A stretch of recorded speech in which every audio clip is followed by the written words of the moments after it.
Hi, I'm Aaliyah, And I'm Johnna, and and welcome to welcome Lit to and Lit and Loud. Loud.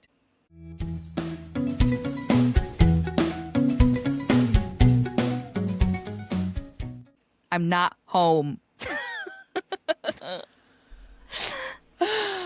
Oh, Aaliyah has something to tell you all. listen, listen. BGE, when I fucking see you in the streets, it's on sight, bitch.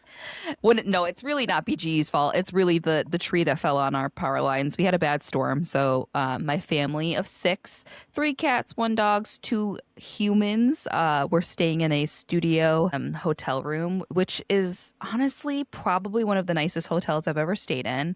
Max is licking me right now, like fully.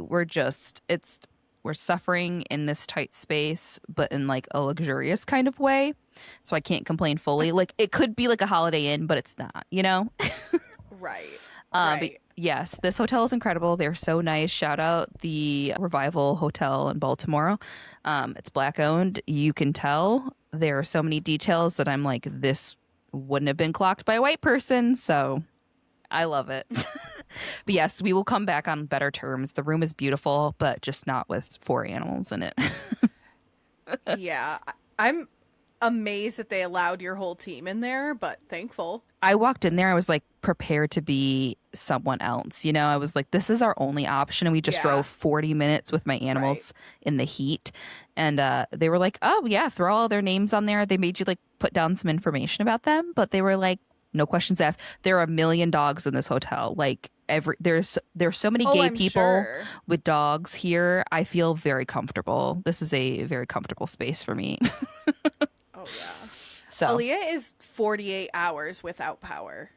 oh yeah, this happened. Like, So Saturday on the was 4th of 4th of July. July, yep. And it was like ready to cook the hot dogs, ready to have a good time in the evening. We were making drinks. We were like having a time. And then, psh, yeah, we had one night where we slept Yeah, in the heat and we had one of those like portable fans, just butt naked. I was like, there's fighting for your nothing, life. nothing we could do to get cooler. It was so hot. So this has been lovely, to say the least. Everyone's happy.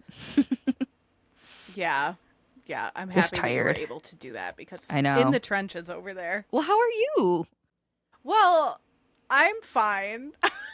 I'm not bad by any stretch. It's definitely been hot here. I've been a part of the heat wave, but we've Yep. had power, but my house doesn't have air conditioning, so Hat. Just hat. I just sit around and rot. Yeah, it was upper 90s all 4th of July weekend, and Mm-hmm. I was just cooking. I got my body in a lake, I got my body in a pool. You did. So, those are two W's for me. Yes. That's that's about it. Party. Nothing crazy. I've been like, I literally did nothing all day yesterday, and then today I was like, you have to at least look like you're gonna do something. So Just Gabe and I went and pretend. got pedicures. Love. Yeah, yeah, yeah. And I've been like moving trinkets around, like and cleaning. Just moving shit around, scuttling about. Yeah, yeah, pretty much. Like nothing that productive is happening over here, Mm. but it looks like it. I sorted through some laundry. I am one of those like doom pile people when it comes to my clothes. So I'm throwing Yeah. like clean clothes in my laundry basket. So I can't just go do laundry. I have to sort through all my laundry because it's half clean, half dirty. I finally unpacked from going to see you. Yep. You've had a lot of reading time with Girl. your no power, your No Amish power. ass. Tell me about it. No power. Amish ash. Reading on a Kindle. Like, not even a physical book with a light. Reading by Kindle Light. Precisely. Yeah, I had a ton of Kindle time. I have a ton of Kindle books to read. Yeah, I actually got a lot of listening done though too, because I'm like I'm this month is going to be jam packed. I can foresee it being one of those months where I'm like, how did I read all of those books? And it's 2x speed, Hmm. mama. That's how you're reading all of those books. So retention Yeah. is the game. I'm playing it well thus far, but we're only 7 days in, so we'll see next week. Um, 6. Yeah. Sick girl, don't push it. 6. I just finished today Superfan by Jenny Tu-wang. This was one of those reads where you're like, oh, is this story about me? It just was so Is this play contemporary. about us? For real. The main character, Minnie, she's a lonely college freshman and she finds solace in a K-pop band called Hourglass, and particularly its like bad boy frontman. His name's Halo, also known as Eason. And she kind of The play is about us. the play is about us. I am not a K-pop girly, but I do know that fandom runs wide and deep, and I know fandom in general. I put my note here. I was like, I grew up in 2014 fandom land, and that was psychotic and not healthy in the way that's probably 10 times worse than what you could ever experience nowadays. People have much more social cues, I would say, but the internet and everything was hot. Tumblr was hot. So like I remember fandoms being so toxic, and they continue to be. So this is like a commentary on that, but also yes, they do.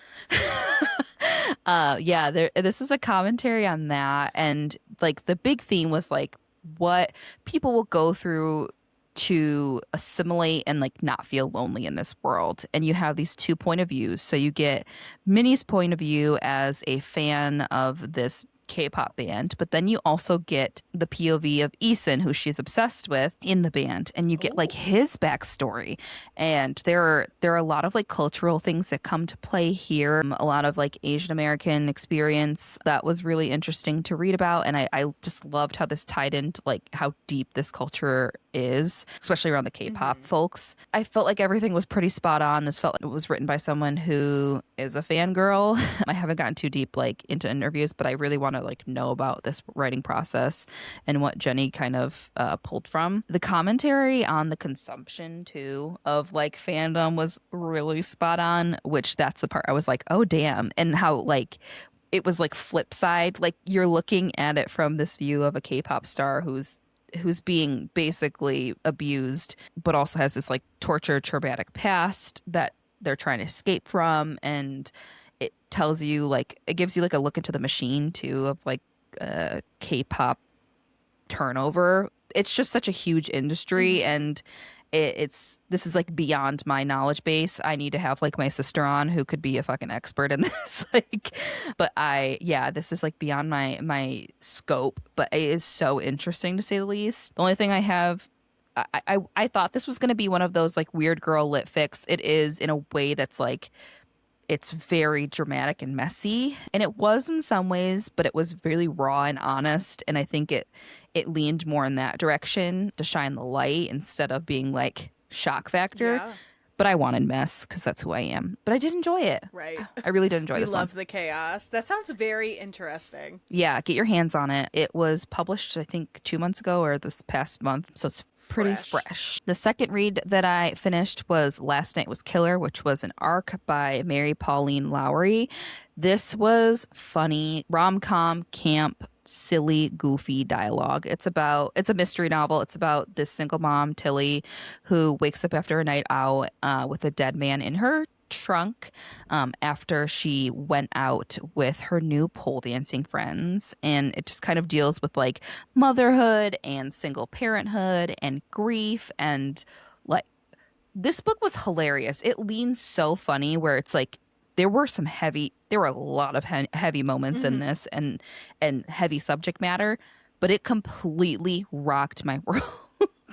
Like, it was so funny. It was unsuspecting. It was fire. You get in there. I got it pretty quickly. To Fable, yes. So it's published soon, but I loved the pole dancing virgins. 4.08. Yeah, it is good. Like the big thing about this book that I loved was how the supporting characters did a lot of heavy lifting. They were integral to making this story to what it was. There were so many different players, to her neighbor who watches her kids, but also is kind of a mother figure after she lost her own mother, to the dancers at the pole studio and kind of like their whole dynamic. And then you get Tilly, who was just like so multi-layered and complex. And then she has this, like, her dream is to be a comedian, and she uses this and leverages this experience in pole dancing, being terrible at it. And there's like a romance piece to this. There's just so many layers, and everything is executed well for a book that I did not. Good. I was like, I just needed a break from what I was. How'd you even find it? It's on NetGaily. I just go through and click on Okay. anything that's interesting. So it's an arc, It's an arc. Yeah. but it's an arc. published? Okay. Yeah, or it's published soon. It's one I of the think ones it is that's published. I think it just said June 6th. Oh, okay. Yeah. I don't know. Sorry, July 7th. It comes out tomorrow. Tomorrow. There we go. I was like, it's soon, because that's why I read it, because I was like, I need to get it out of the way because I get nervous. Mhm. Yeah, I loved it. I couldn't recommend it enough. Go read it. Go read Two it. more pretty short blips about this. What Hunger by Catherine Dang was on my TBR that I shared. This is classic weird girl lit fic, and just let the bitches eat, okay? That's all I have to say. It was good. I Tell highly 'em. suggest. Highly recommend this book. Not going to give too much about it, but it is one of those. It's going to be like on the weird girl lit fix recommendations. I can see it. It leans very tender as the flesh. Just a lot of You know them cannibalism. biddies. Yes, a lot of symbolism. A lot of I have to sit and think about a lot of parts of that book. So that's probably why I don't have a ton about it. But I will. My brain has been thinking about it this whole week. So, and lastly, Ooh. I have The Eye of the Bedlam Bride. Did you end up restarting it? I didn't. Well, I restarted a chunk of it. I didn't go all the way back to the beginning because I was going to, and I was like, I don't really think I need that. I just need to go back to where I think I was, and I did. Mm-hmm. We're at the point. So this is book 6. We're at the point where this is a lot of book. There is so much book. 28 hours of book to be exact, and Big book. I slowed it down too. So I went down to like 1.25, which is slow for me, like a crawl. No pun intended.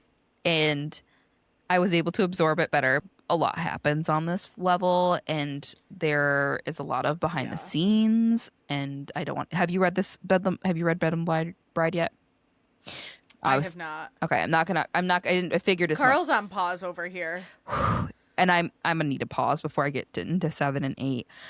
There's just a lot of ground that is covered in this. It was fantastic. It reads exactly how you want it to read. We're not in that like Fate of Gods and the Iron Tangle. Like, we're not in that land. There's card elements in this one, The so Dungeon this is Anarchist Cookbook. yeah, girl. They're card elements. Did you say card elements? Yes, which I'm sure is a Like playing cards? they're like character cards. I don't know how to explain it. This is like a gaming thing. So they're cards. They get a deck, Oh, and they can use kind of like Pokemon. That's how I imagined it. And they do right, special like things. D&D cards or Magic cards. Magic cards, I would say. So they can only hold so many, Yeah. and they actually like manifest into something within the game. And there are rules and there are Okay. parameters put on this, but of course the system is like fucking, and the AI is gaining so Right. much consciousness in this book. It's fucking crazy. So It's not chaotic enough. Add magic. right. So it's like not confusing, but there are like the game element. The only note I have here is like I think my review was, can the games be done at this point? Like, I feel like I'm reading the Hunger Games and I just want to like be on the other side of the games. Right. Let's get to the revolution. So part of me is like keep pushing, but also I don't know anything about books 7 and 8. I have not read ahead descriptions or anything intentionally because the series is just so much. Not bad by any stretch of the means, but it took me a couple weeks, and there is just a lot of ground to cover in that book. So buckle up if you're entering book 6. Yeah. Gabe is rereading 7 before he gets to 8, and I'm like, I'll be there eventually. I'll get there. Yeah, Drew is in. I'm somewhere else. Drew is in 5. He is catching up. So there's like we're closing the gap as we talk about it. But I'm like, I'm taking a break. I need a break. Especially with book club now starting back at the beginning, I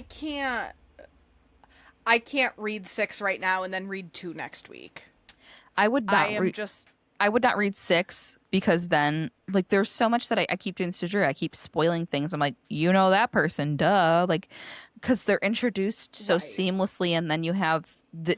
I'm like at the point where I'm like, I have this like well of characters where I'm trying to remember too, because this is again not my multiple characters, There's a not my lot of them. strong suit. Hmm. So, and a lot of these supporting characters are really not supporting their part of the plot, and they often like take over a section of this plot. So it's like I'm like, what was their gig? And I have to go back and think and research. So people that are really into DCC, I give them props, like into the nitty gritty, into the theories, all of these things, and breaking it down. I'm like, okay, girl, go off, because like this is a lot. Yeah.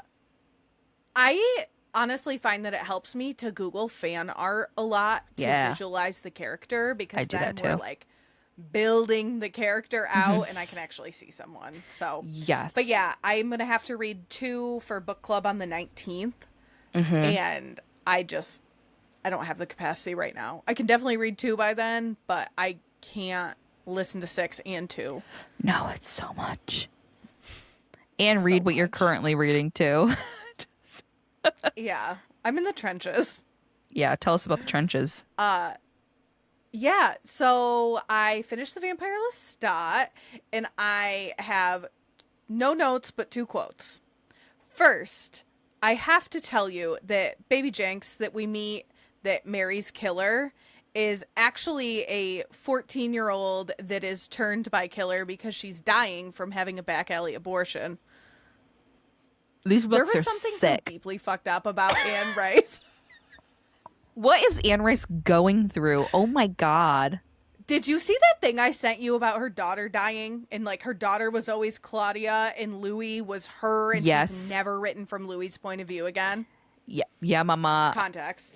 Baby Jinx's chapter opens up with her on a motorcycle, and she's listening to the Vampire Lestat, and she says, "Blonde hair to die for and a smile that made you want to roll over and let him bite your goddamn neck." And that was a killer quote that I pulled because, Mm-hmm. relatable. Same. And then the other one that I pulled, I thought was really good because we are at this cross point in the show, and we'll get into the show, but I think that this really sums up like where the season has arrived. So in the book, Lestat only ever plays one show, and everything that you are getting, he has one 15,000 person show, and the whole book is like context around all the people like converging there.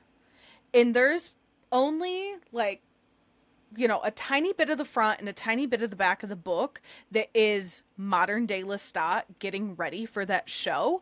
And everything else is going back and meeting Akasha and meeting Marius and doing all these things. Yeah. And we're at this crossroads right now where we know Armand is asking him to stop because the vampires are going to be exposed and it's so dangerous and all this. So I pulled this quote because I feel like this quote beholds the entire season. So it says, "The blood scent was thick as smoke in the air, flesh and flesh and flesh, and yet everywhere the canny innocence, the unfathomable trust that it was art, nothing but art. No one would be hurt. It was safe. The splendid hysteria. When I screamed, they thought it was the sound system. When I leapt, they thought it was a trick. And why not? When magic was blaring at them from all sides, and they could forsake our flesh and blood in great glowing giants on the screens above us. Marius, I wish you could behold this. Gabriella, where are you?" Gabrielle, stay away. Gabriella working against me personally. Sorry, that is so good. You're making it hard for me to think I shouldn't read these books. I keep flip-flopping. I know. I've really enjoyed them, but I'm in like late stage psychosis, so something I really appreciate about Anne Rice is she wrote these books. She published that last book in like 2016. She wrote these books from the 70s to 2016. That's she wasn't wild. just cranking books out to write books. She wrote these over the span of 40 years, which I think is incredible. Yes. That's really cool. I didn't realize that. Yeah, that last one, book 13, I think it came out in 2016, and Interview with a Vampire was released in the 70s. Mm-hmm. I knew that bit. So all these people that exist in this fandom are so in the trenches because they got content for so long, which I think is so cool. Immediately after finishing that book while driving, I obviously put Queen of the Damned on. We are so in the trenches with Queen of the Damned, and this book does not make a lot of forward momentum. When I reviewed it, I was like, it's like you're treading water in an ever-expanding pool. Because it feels like you're moving forward, and then you're in the past, and then you're getting this person's story, and then you're getting this person's story, and then you're getting this person's story, and they all kind of end up in the same place. This opens up with the aftermath of the show, and like I said, he only performs one show, so I think that based on the trailer we got for the next episode where Louie's talking about like 50,000 of us out in the woods and blah blah blah. Yep. I think that show is going to be the one big show, and we will have one season of the Vampire Lestat, and then we are going to move into Queen of the Damned territory, which I think would be okay. And there's a hard pivot at the beginning of this book where Lestat says, everything I'm about to tell you is true, but I'm moving away from my perspective so I can tell everyone's story from third person. So this book is not narrated by Louis or Lestat. And the other thing with the preview is Louis and Lestat in Queen of the Damned and at the end of Vampire Lestat, they reunite right before the show, and like Louis with him. So I think based on everything we've seen, we are getting the band back together. I need it so bad. That episode preview alluded to that, right? He was like, he Taylor said something. Travis, have you set a date yet? Have you set a date? But like Louis says something right at the end of that trailer. I can't remember. I was just sitting there gooped watching it last night. I have to rewatch it. It's too much. Yeah. Too much. So good. Everyone's, I assume you have not had time to listen to the Devil's Minion chapter. No, about Malloy and Armand's relationship. That, like, it almost reads like a collection of short stories. Okay. It's so compartmentalized. So you could 100%, based on everything you know, you could read that chapter and it would make sense because it takes place in the past. It's like backfilling it. So I'm very curious to see how that shakes out in the show. Mm-hmm. Also, our girl Akasha is for the girls, gays, and theys, and she is convinced that she can create a war-free world by eradicating all men and keeping them in a 1:100 ratio with women. It's as easy as that. Okay, diva. Okay, diva. So, yeah, she handpicks Lestat to head up her cause because to her, he is this embodiment of all things masculine, but in the most, like, you are so strong-headed, you are so pompous, you are all these things, like all these toxic masculine traits, even though, to me, that man is so deeply feminine that she is just convinced that in perspective to the men she does decide to keep, he will, quote, burn like a torch. It will be him, and everyone will just marvel at how incredible he is, which is exactly what I'm doing with my time these days. So it's working on you. I cannot wait to start. Oh, bitch, it worked! And I get to live in the Great War, so I cannot wait to start Tale of the Body Thief. I've seen some... I don't want to... You can't spoil 40-year-old media. I will die on that hill. I have seen some things about it. Lestat gets a dog. I'm very excited about that. There's lots of things I'm very excited about. Other than that, I finished The Lowe Job today by Grace Alexander. Aaliyah was right. World-class audio. So good. The audio's so good.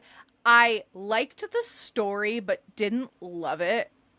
Because that class of human is a little beyond me. Yeah. Out of touch. And like out of touch, the the momager, the whole situation was stressful. I'm not gonna spoil this because it literally just got released. Check that out. And then I started, here's what's happening. All I want to do is read Tale of the Body Thief. I want to just be so locked into Anne Rice right now.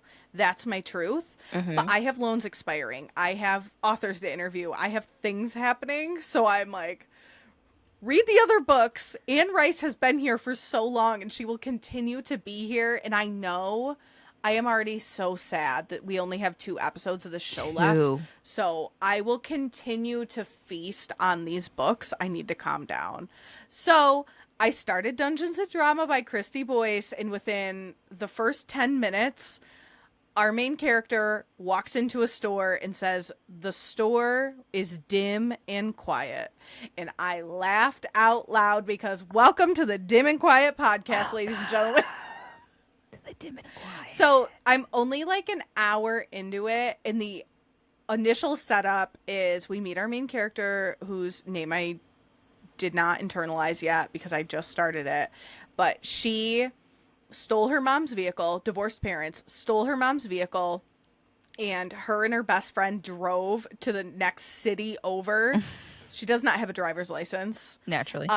Drove to the next city over to go see The Waitress on an off-Broadway production. Real. And she's being punished by having to work at her dad's like board game store. So I believe that is the Dungeons of My it all. dream. And her school musical has been canceled. So she's in crisis. She's grounded. She has an after-school job. The musical is canceled. Bummer summer. I almost started this today too. Real. I started something else. I've spent probably an hour in it, and it's just lovely so far. So Yay. I have all 3 of them, so. yeah. Oh, perfect. What are you watching? What? Well, we know what I'm watching. The Vampire Lestat. Oh my god. We haven't talked since episode 4. Wait. 3 and 4. Just 4? Last night was 5. 4 and 5. So 4 is the one we watched together. I have not fully processed 5 yet. If we want to pause, we can like tangentially talk about it, but we can revisit 5 when we record on Thursday. Okay, good. That's if you're good with that. Good thinking. Okay, so yes. I only have notes on 4. Let's go. Yes, I'll start with what I'm watching House of Dragons. I have watched episode 1 and 2. Obviously have not gotten as far as I've wanted to because of life. So I will be catching up. I have far more commentary. The one thing I do have to say before I get into it next week is that from the jump, this is far better than season 2. Season 2 was such a drag. Do you watch this? Is this a thing you're into? No, not your world. Nope. So season 2 was kind of a drag. Season 1 was hot and exciting because it was, the new Game of Thrones. We get to fixate on something else again. Season 2 was ass, and people were like, is this going to be any better? Is this going to drag?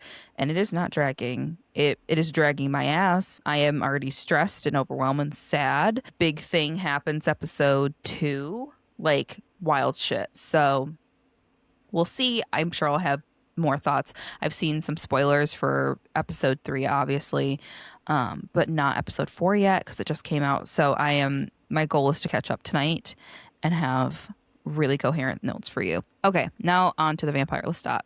First and foremost, I am almost done rewatching Interview with the Vampire, and I need you to know the other day when I sent you that pillow of Armand and we giggled about it, there is a line right when they're having the argument in the kitchen in San Francisco where Armand's like, Lestat, Lestat, Lestat, Lestat, Lestat, Lestat.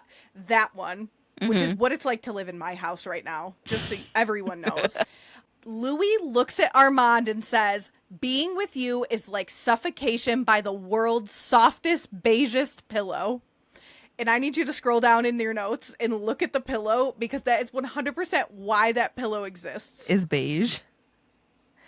I was like, it's someone beige. And also like the Armand eyes, like I gagged. The softest, beigest pillow. Wow. I heard that and this pillow flashed into my mind. And I was like, that's oh my crazy. God.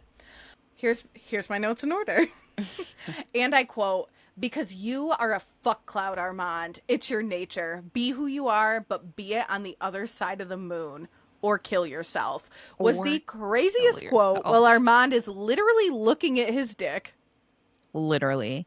This episode with Armand going person to person and trying to do this AA speech is like peak cop. This is how this show is funny. You know, when you're sitting there, like, we were cackling. So funny. I am cackling half the time, and it is not cackling material, but what they do is they sneak shit in this like this, and it's usually dialogue. It's mainly dialogue, let's be real. And it doesn't matter who it's coming out of, but they hit, and they hit good. They know how to deliver in the hilarious way that feels seamless and effortless, and everyone does it. Malloy does it, Lestat does it, Louis does it, Armand does not. Like, they deliver. The boys deliver.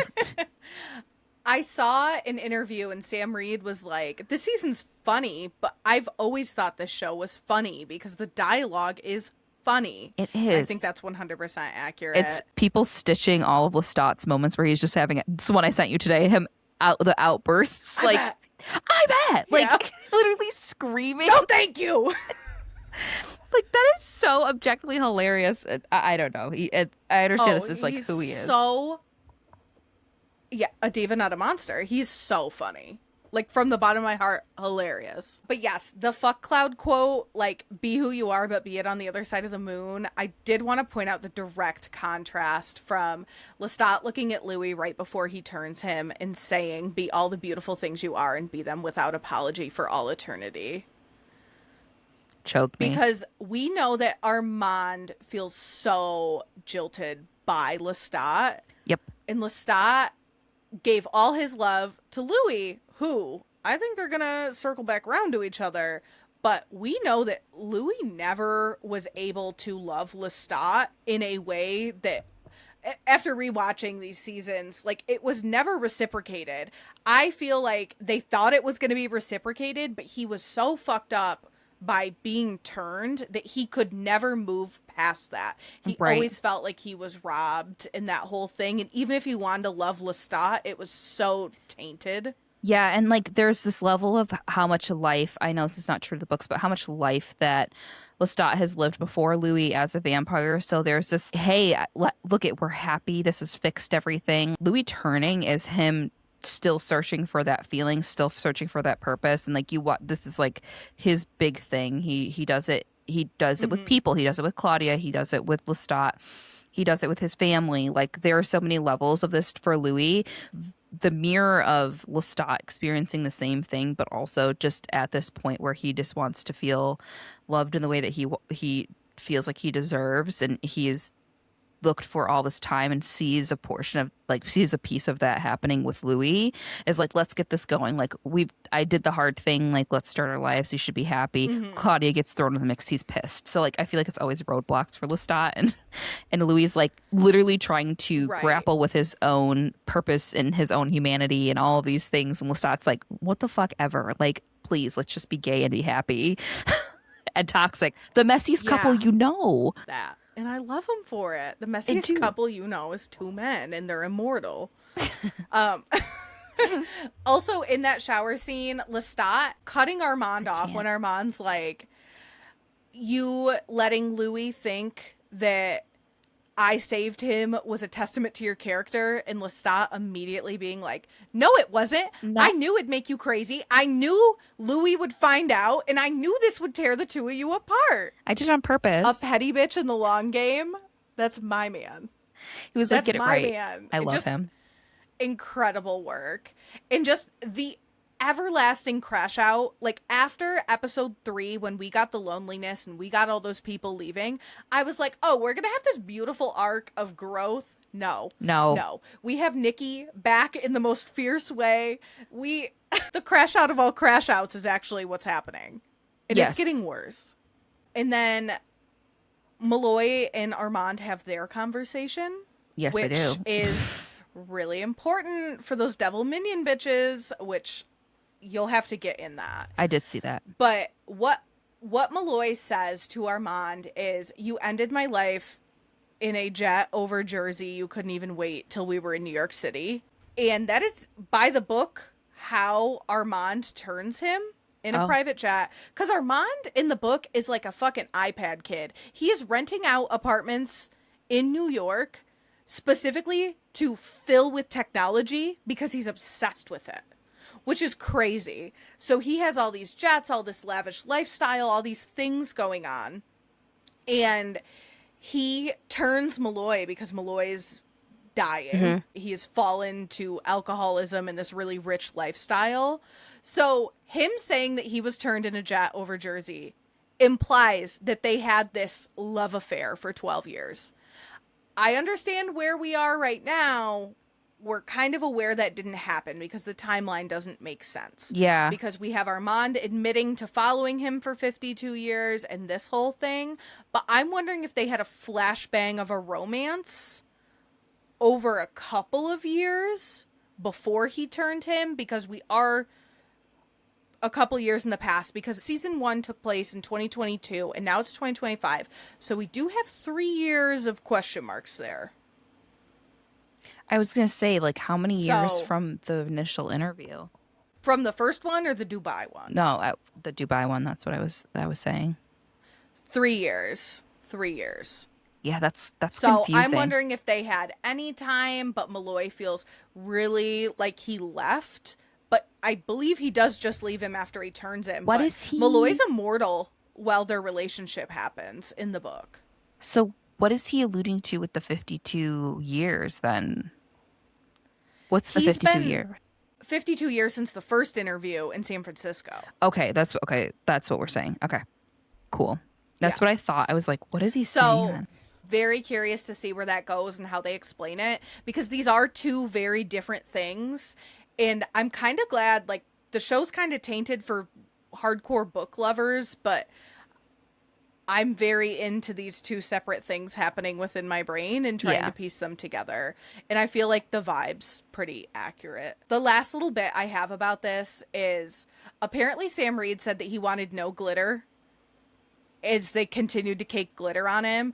And for the Big Boss performance, he was like, we have to do pigtails. Here's why. And he was just begging them for more and more and more and more glitter, which just goes back to my yesification of Sam Reed that I discussed last week, because that's my diva. Mm-hmm. Also, Sam Reed and Lestat are so deeply different, as we know. It just feels crazy that he plays him seeing anything about Sam Reed, to the point where I was watching an interview with him and he was talking about the stage production he's doing right now, and he had to go get fake nails because he's such a nail biter. His hands were all chewed up.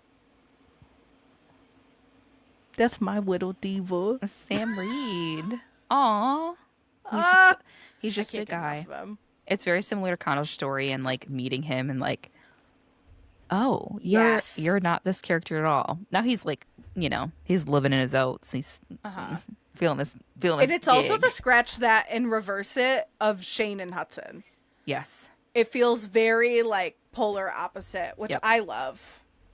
Everything I learn about Sam Reed makes me like him more. Yes, I understand him and Lestat are two different people. Thank you. Thank you. I'm not a weird fan. I'm not weird. I'm just passionate. What are you obsessed with right now? I have a few things. AC access. I will never take it for granted ever again. I just, you don't know what you have until it's gone. I'm very obsessed with this hotel. Like I said, we're going to be back on better terms, and, like, I'll be in a cocktail dress and I'll feel much happier than I do right now. And then the last thing I'm obsessed with, I feel like I have to talk to someone about this because I can't keep keeping this in on my own. There is a woman, a group on TikTok, but it's under this woman's page, and she kind of has, like, a dance company, and her name is Jezfever. And she has this little group of women who go, I'm guessing, in someone's basement, and they do a dance circle. And a dance circle is just this, like, choreographed, rhythmic little moment, and everyone has, like, they do, like, an 8 count, and then they turn in the circle, and it's turned into this, like, phenomenon. And There's a crossover with a punk band who started I'm doing so it. scared. No, it's very cute. It's very wholesome. So there was this punk band, all girl like Girl Riot band that started doing it like for shits and giggles because they were obsessed with this and they got together and they did a dance circle together. I can't narrow it down too specific, but like think of like just Midwestern women with nothing to do on a Wednesday night but go and do their dance circle in Jez's basement. It is so wholesome. It is so sweet. They're all having the best time, Yeah, and send it's that just over. I'm gonna send it over because now they're like there are people like our age making groups of dance circle baddies, and she comments because everyone tags her in it. They're like, "We love you. You're our inspiration," and she comments on every single one. She's like, "I love your costumes. I love how you're flowing."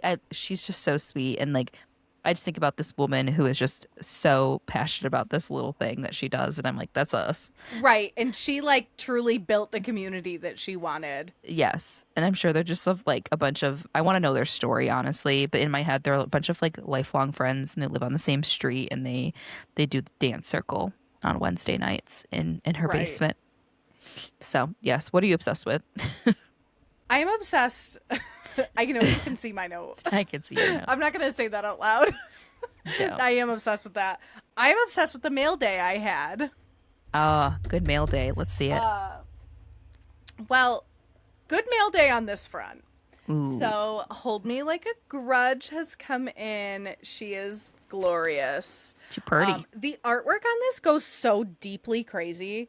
These So men bisexual. are so beautiful. So bisexual. So, I got that. And then let me run down That. my little postcard of Get me these to the little scene. BBs. Get me to the scene. Did you pre-order this? I did. I got my notification. Okay, so it comes with random trading cards, and I got Thea and Asher, which are so cute. The art, Celine will talk to you about the art because you're coming on the podcast. I cannot get over this art. It is so well done. I'm like absolutely gagged by it.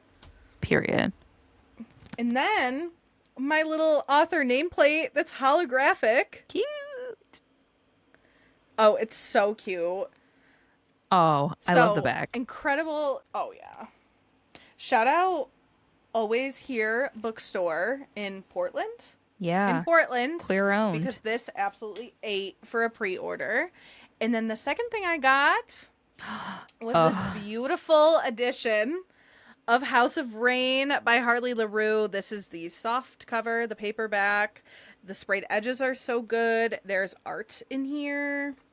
This Love is it. so holographic. I can't even express to you. And all the art for this before it came out looked red. And this thing is hot fucking pink.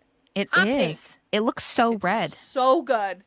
I'm so excited to get that. It is gorgina. It is so pink. I did pre-order this from a bookstore, an indie bookstore that was supposed to have a nameplate and exclusive art with it. And those things didn't come, and they have not emailed me back. So I assume they're going to tell me to go fuck myself, but here's to hoping. I've crossed my fingers. Don't make me hate you. I love that bookstore. I went online to see if other people were posting because I would have posted this in a picture. Like, look at that hollow. I know. I would have posted this in a picture, like with the nameplate and the whole thing, but nothing. So I looked in the empty bag 15 times, like maybe I just missed it. Okay, let's do it. We are starting our next read, Fabulous Bodies by Chuck Tingle. I'm tingling already. Tell Trigger me, Chucky. warnings. Tell me. Trigger warnings at the top. We have self-harm, graphic violence, and body horror. So just take care of yourselves, friends. You ready to take it away? Oh, am I? This is such a kooky read. We both love Chuck, so we're really excited to be in here. And it comes out tomorrow. It does. It'll be out by the time this episode comes out. But Give me that audio. happy pub day, buddy. For real. Yeah, hard. Okay, so we enter the book at chapter 1 where all books start. And the book opens with the line, "I am here for the body." And we immediately establish that we are in a funeral home, standing at the front desk, and we meet our main character, Poppy. She's picking up a body for Eye for a Guy organ donation. Love. Which that name, instantly, I'm like, ooh, kooky. We're in Chuck. Just stupid shit. He somehow writes the dumbest, kookiest, silliest book with like, but again, she's picking up a body, so that shouldn't be funny. Right. But it is. Poppy is wearing a disguise. She has no makeup on. She's all shoved into a baseball cap. She's wearing fake glasses, a short brown wig, and an oversized hoodie with her favorite singer on it, Eddie Michaels. Remember that. We shall meet Eddie. She tells us immediately that the hoodie is usually stowed away in a bin labeled work clothes. She misses having the hoodie to wear, but has a lot of other Eddie Michaels merch for the day to day. And I love a committed fan. So she says, separation is key. God forbid a girl photographed leaving a crime scene is wearing the same vintage Alexander McQueen pumps as a notable social media starlet 3 towns over. Okay, Deepa. Not the McQueen. I feel like you existed in this world where Alexander McQueen was like everything. Yes, those freaking shoes, studded like, boots. Very Lady Gaga. Yeah. That's all I see is those boots. So this hit, and I don't think of McQueen as something contemporary. I understand he's passed away, but this took me somewhere so deep in high school. I was like, whoa. American Apparel. Yeah, like this feels very specific. Oh. Yes, you're speaking my language. Disco pants and fucking, oh my God, those studded boots. Everyone wanted those. I would never be able to walk in them. No, never. Absolutely never. Even in her disguise, Poppy knows that the man at the front desk, whose name is Robin, is going to bend over backwards for her because she knows how powerful she is. And immediately this establishing of her, like, I'm love like, her. this diva. I love her. I love someone that can use it too. Yeah. Like, yes. You Wield. got to be like a real hot girl, because I'd be like, can I? And she's like, I can. Yes. It's not the bitches that will. Difference. Here's the thing. There's bitches that'll come up and they think they can use it. I know where I am. I'm none of these people, so just clock that. But the bitches who utilize it, when they've got it and they utilize it, I love her. I love her. She does get thrown. Yeah. This poor girl. She does. So she then says, even in this humbled state, tucked away under all this cover, I still look fucking amazing. What am I supposed to do? Lie about it in my own internal monologue? No notes. No notes for a girl, Poppy. Love her.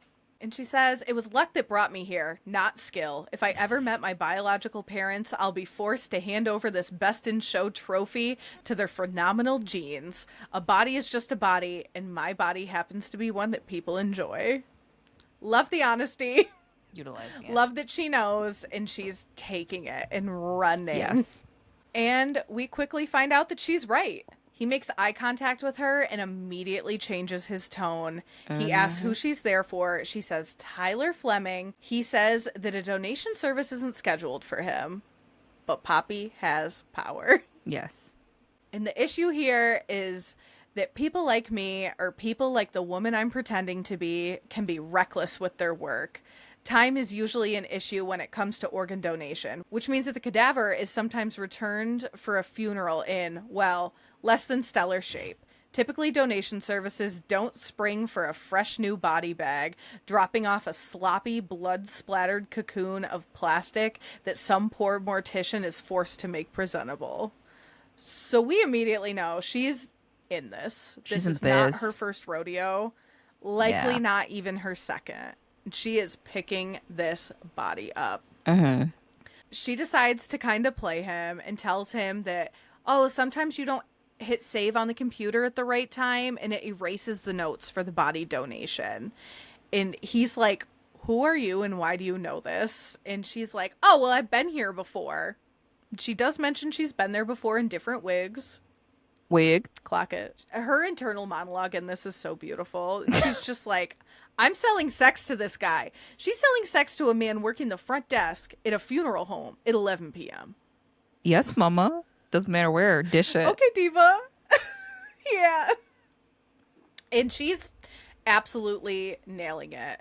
She says she called it in herself and throws out the funeral home director's name to try to add to her credibility.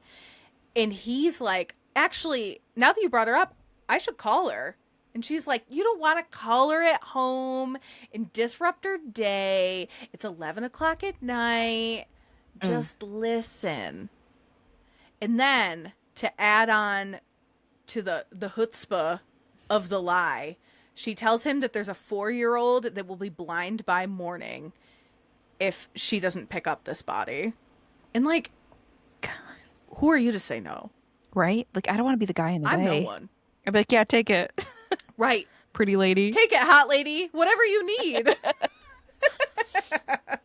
Yeah. He pulls the file back up, checking to see if there's a next of kin, and she knows, because she's done her research, that there is not. She heard about the body on a police scanner, and our diva's at work. So he finally agrees, and she goes back outside to pull her unmarked refrigerator truck with fake plates around to collect the body. And they go to the morgue, find the guy, and the funeral assistant goes back to get the gurney. She takes the opportunity to swap the toe tag with a different body's toe tag. Poppy, you're creating chaos. And we know it. Scary. But, like, I thought about this in the real world and, like, body snatching and things like that. I'm like, people really do be doing that shit. That's why I'm like, burn me to a crisp. Burn me to a crisp. Yeah. You don't need to know. It's fine. Just, Cook me. Cook me. Cook me. Don't let them do some weird Replace shit with my body. flour. Bleached. I'm sand. Yeah. Put me in the lie. Do the hydrocremation. Yeah. I'm like traumatized from the way the hydrocrematory smells at Cornell.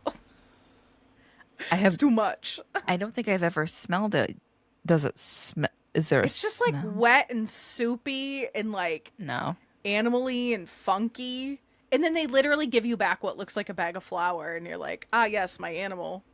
But they have this massive loading dock there. Like, they can do elephant cremation. That's wild. Crazy. Absolutely crazy. So Poppy then says this, and this quote's kind of long, but I feel like it kind of shows where her head's at, and I think this is a really good establishing shot for everything that's going on. So after switching the toe tag, she says, days from now, when final arrangements are made, this will immediately cause several layers of confusion about who should have double-checked what paperwork and whether the Yucca Valley Farewell Tributes is liable for this grievous error. By then, they'll have multiple issues to deal with, and while plenty of blame could be levied against the suspicious organ donation transporter with the crop brown hair and the black baseball cap, any concrete action will be dulled by the simple fact that they won't find any official record of me. In this business, things just kind of happen. And while the family of the dead may be hurt or inconvenienced by these unfortunate outcomes, I have something very important going for me in the eyes of any cosmic ethical judge. There are no real victims here, just old meat that doesn't really seem to care where it ends up. Worm food. So Poppy is a body snatcher and kind of doesn't care. She's got a snatched body too. Sorry. Yeah. And she's hot. And that body She said, I'm hot, give me my eyeballs. Oh my God. Yeah, no, this is actually great paragraph, because this is not a world I'm familiar with. The funeral world, Same. the creme. I mean, unless it's your special interest, I'm sure there's bitches out there that are like, ooh, me. But I think this is painting a perfect picture, which, again, this is a Chuck Tingle strength, where you are thrown into a book, you're thrown into a world, and you have to cling on and ride the wave, because he will take you there. And I think I reread this first chapter 2 times, because I was like, all right, now what's happening? Like, I know what this is about, but yeah, he does this in such a way that I think it's sink or swim, and I don't know. have you dug through a lot of reviews of his books? I don't know if that's commentary, but I know some people that's not easy to digest being thrown into something like that. Yeah. I have not read a lot, and that reminded me that I don't have a read the read. Oh, same. We'll cross that bridge when we come to it. Yeah. You know, I did read a review and someone said, I don't like horror. I don't like whatever. I really like this book. It was very unexpected. So I did enjoy reading that for our boy Chuck. Okay.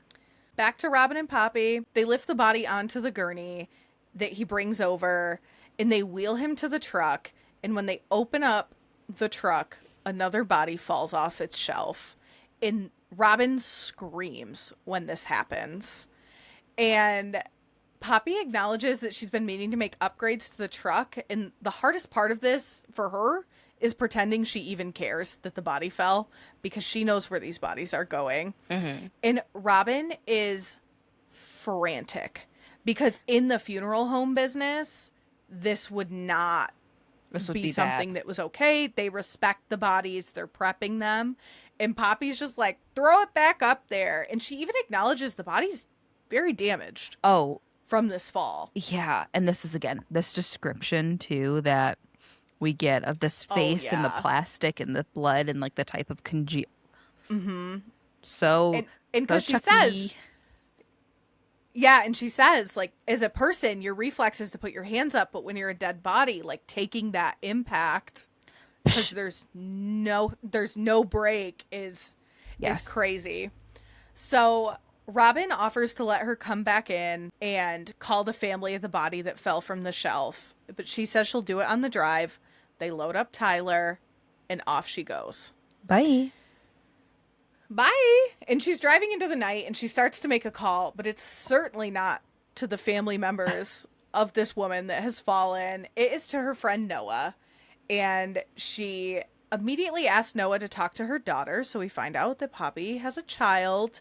And he reminds her that she's 5 years old and she has been asleep for hours because, again, it's after 11. And Noah says, although she can't talk to her, the night went really well. She was very well behaved and kind of recaps what they did. Immediately, Noah is the realest of real ones. Oh, yeah. Yeah. For lifer. So, yeah, a lifer, a great friend. And Noah asks her how work's going. And Poppy says in her internal monologue, at this point, I can only assume he thinks I'm a part-time stripper, as little else would require my late-night babysitting needs and a code of silence. Black market corpse dealer is probably very low on his list. Boom. Yeah.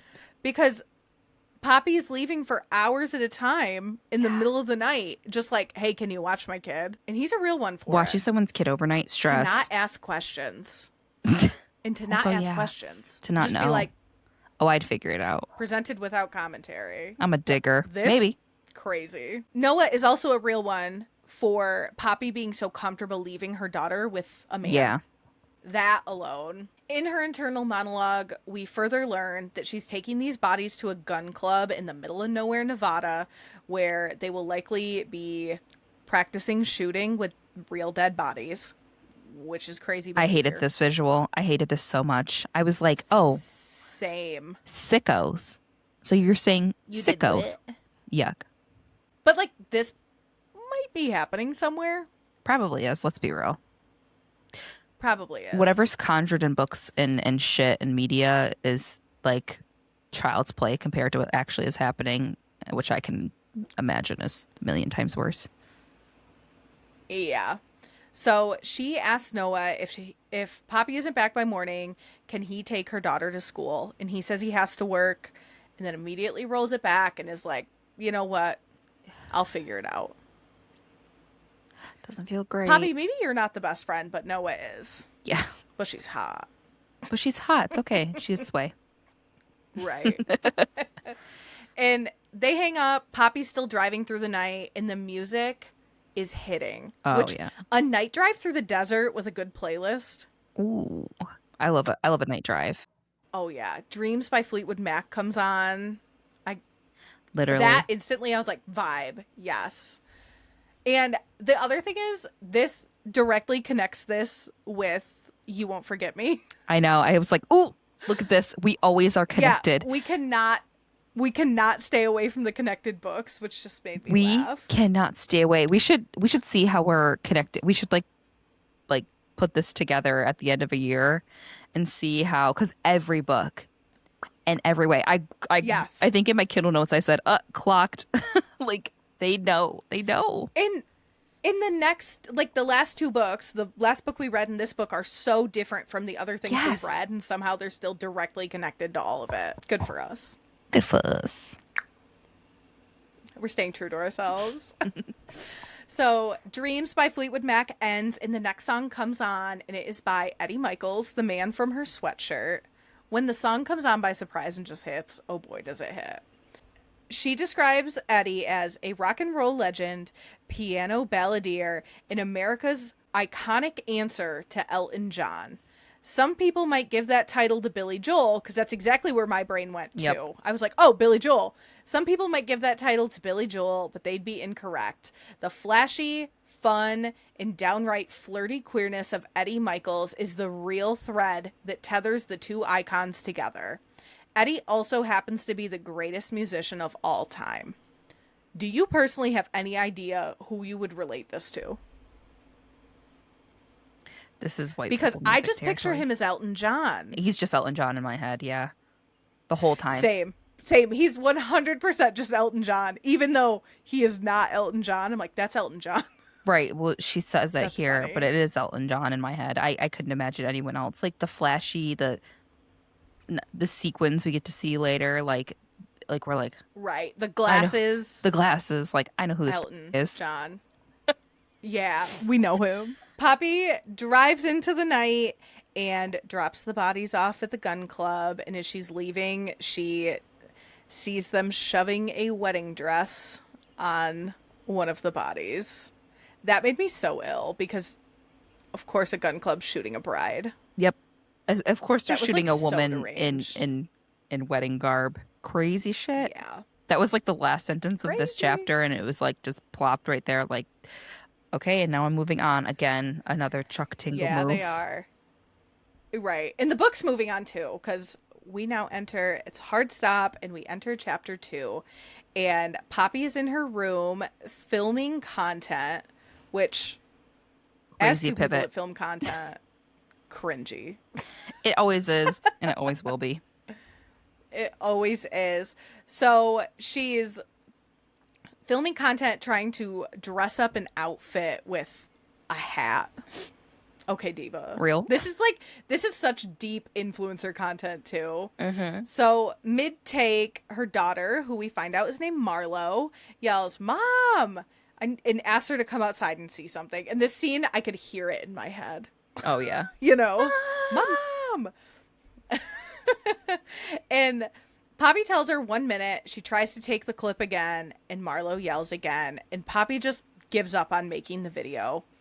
And she explains to us, the lovely people that get to be a part of her inner monologue, her empire around her social media. And she certainly is not unprepared when she decides to no longer take this piece of content that she was working on, because she cuts to her drafts and she has 23 evergreen posts that she can just hit send on instead. And like, I only wish. leave me out of it. Leave me out of it. Hey, I need to quit my real job to focus on my other job. Like I don't know how Same. as people that have to make content and kind of market themselves, which is a very, very new thing to me. Marketing yourself is a very weird place to be, and I'm not sitting here being like influencers Yeah. have it hard. It's like that. It is weird to sell yourself, and it'll never feel And right. like commit to a brand No and like matter- explain who I am. No, I would say we are two very genuine people, and we are like using our knowledge base. We're using our personalities. Like there's so much like, this is me, I promise you. It is very strange no matter how you do it. So there was something about seeing the 23 evergreen posts in the draft. I'm like, bitch, I wish. We have 2 posts in the drafts right now on TikTok, and I'm like, ooh, we have those. I And we know. had a clip that we posted yesterday. I was like, we're up. The divas are up. We are up. You know, Riverside's trying to help us too. So shout out. I bet you $10 are going to pull this. Thanks, Riverside, for finally doing something. For the love of God. I mean, this is going well. Good. Thanks, Riverside. I know you're listening. After we learn about her 23 evergreen post, she says, "No matter what, I'll always be there with my signature style, a fresh upload, and current fashion advice. I also dabble in queer commentary, nothing too spicy or political, mostly just celebrity relationship takes, and of course, a healthy dose of thirst traps." You know, Poppy's real. She's real for it. That's real. Yep. That is...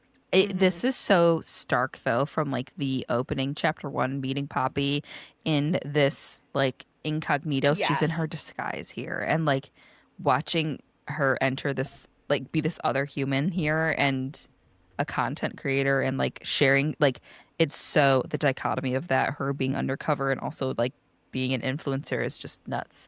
Nuts. Yeah. Absolutely nuts, because she's like, I have no makeup on. And then she's like, here, style it with this hat. And you're like, okay. Whoa. So she scrolls through her posts, and none of them strike her as the right thing to post. And she decides that she'll film a reaction video instead that will be super quick.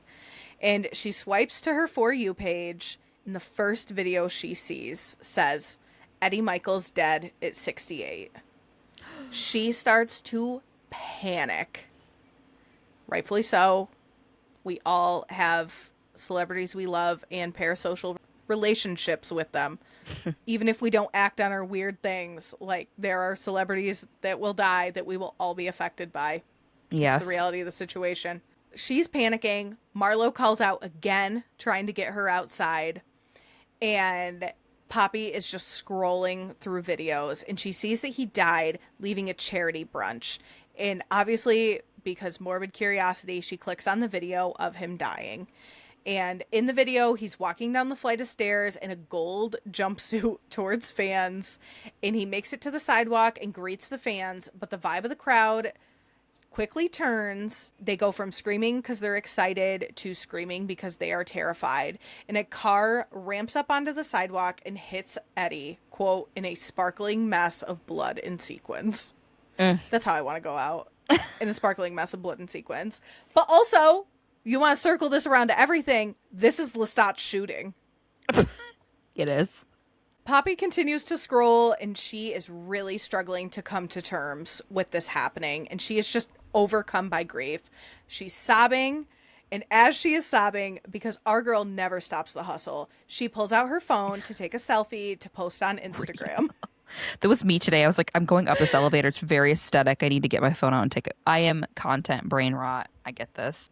She scrolls back through the pictures, the selfies she took, and she decides she can do better. And she gets up. There's a wall in her bedroom that is a full floor to ceiling poster image of Eddie. And decides to start taking the photos in front of that. And she is admiring her mascara dripping down her face. And she posts the photo with the hashtag Rest in Peace Eddie. And adds one of the songs to the post. And she says to herself, she always thought he would be immortal. Which not only is foreshadowing, but this is such a real thing. When you know a celebrity that's so big, it's perplexing that they're not immortal and could actually die. As Poppy is crying, Marlo calls out again because there is still a child that needs her attention. A 5-year-old child. My 5-year-old child. Poppy decides it is time to head downstairs because, 12 cries out is enough from your 5-year-old.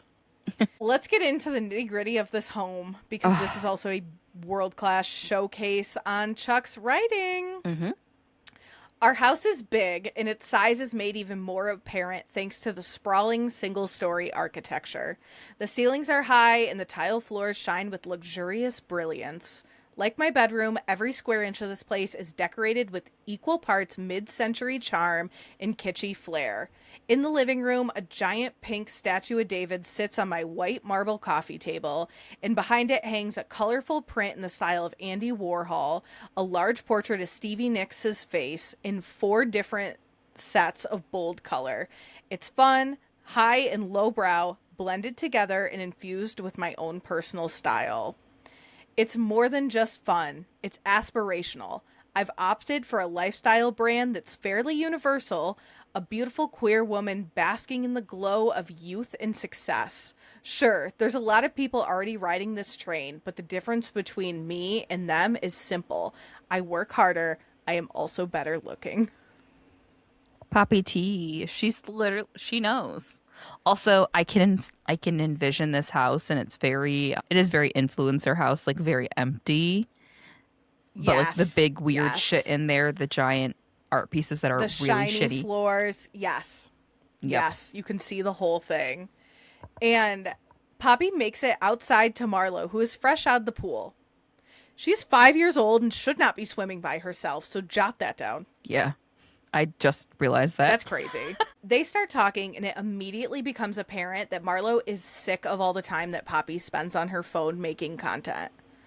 Which, I'm personally sick of Pokemon Go. I am also a pageant child. I get it, you know?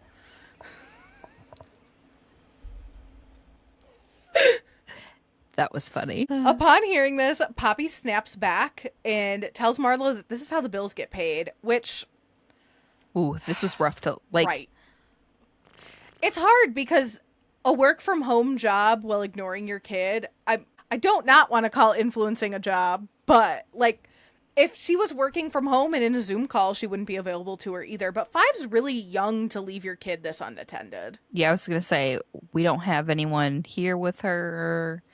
I know she has Noah. That's it. Like, yeah. Right. And it felt icky because it was her snap and her being like, and I snapped, and I know I shouldn't have said this to her because I don't want her to feel like this is looming over her. But how do you think this lifestyle happens? You should be grateful. It's like, right. I feel like this rhetoric, because we both have your child didn't ask for this. Yeah, right. Like, girl, we didn't need the pink statue of David in our living room. Your child wants a mom, but sure. Right. I think we get into this later in that conversation at the bar with Noah, too. Yep. So we can touch on it then. But Poppy tells her that's how the bills are paid, and Marlo tells her that she doesn't do the social posts for her, which, like, that's the tea, Marlo. Yep. Like, she knows that her mom's doing this because it brings her joy.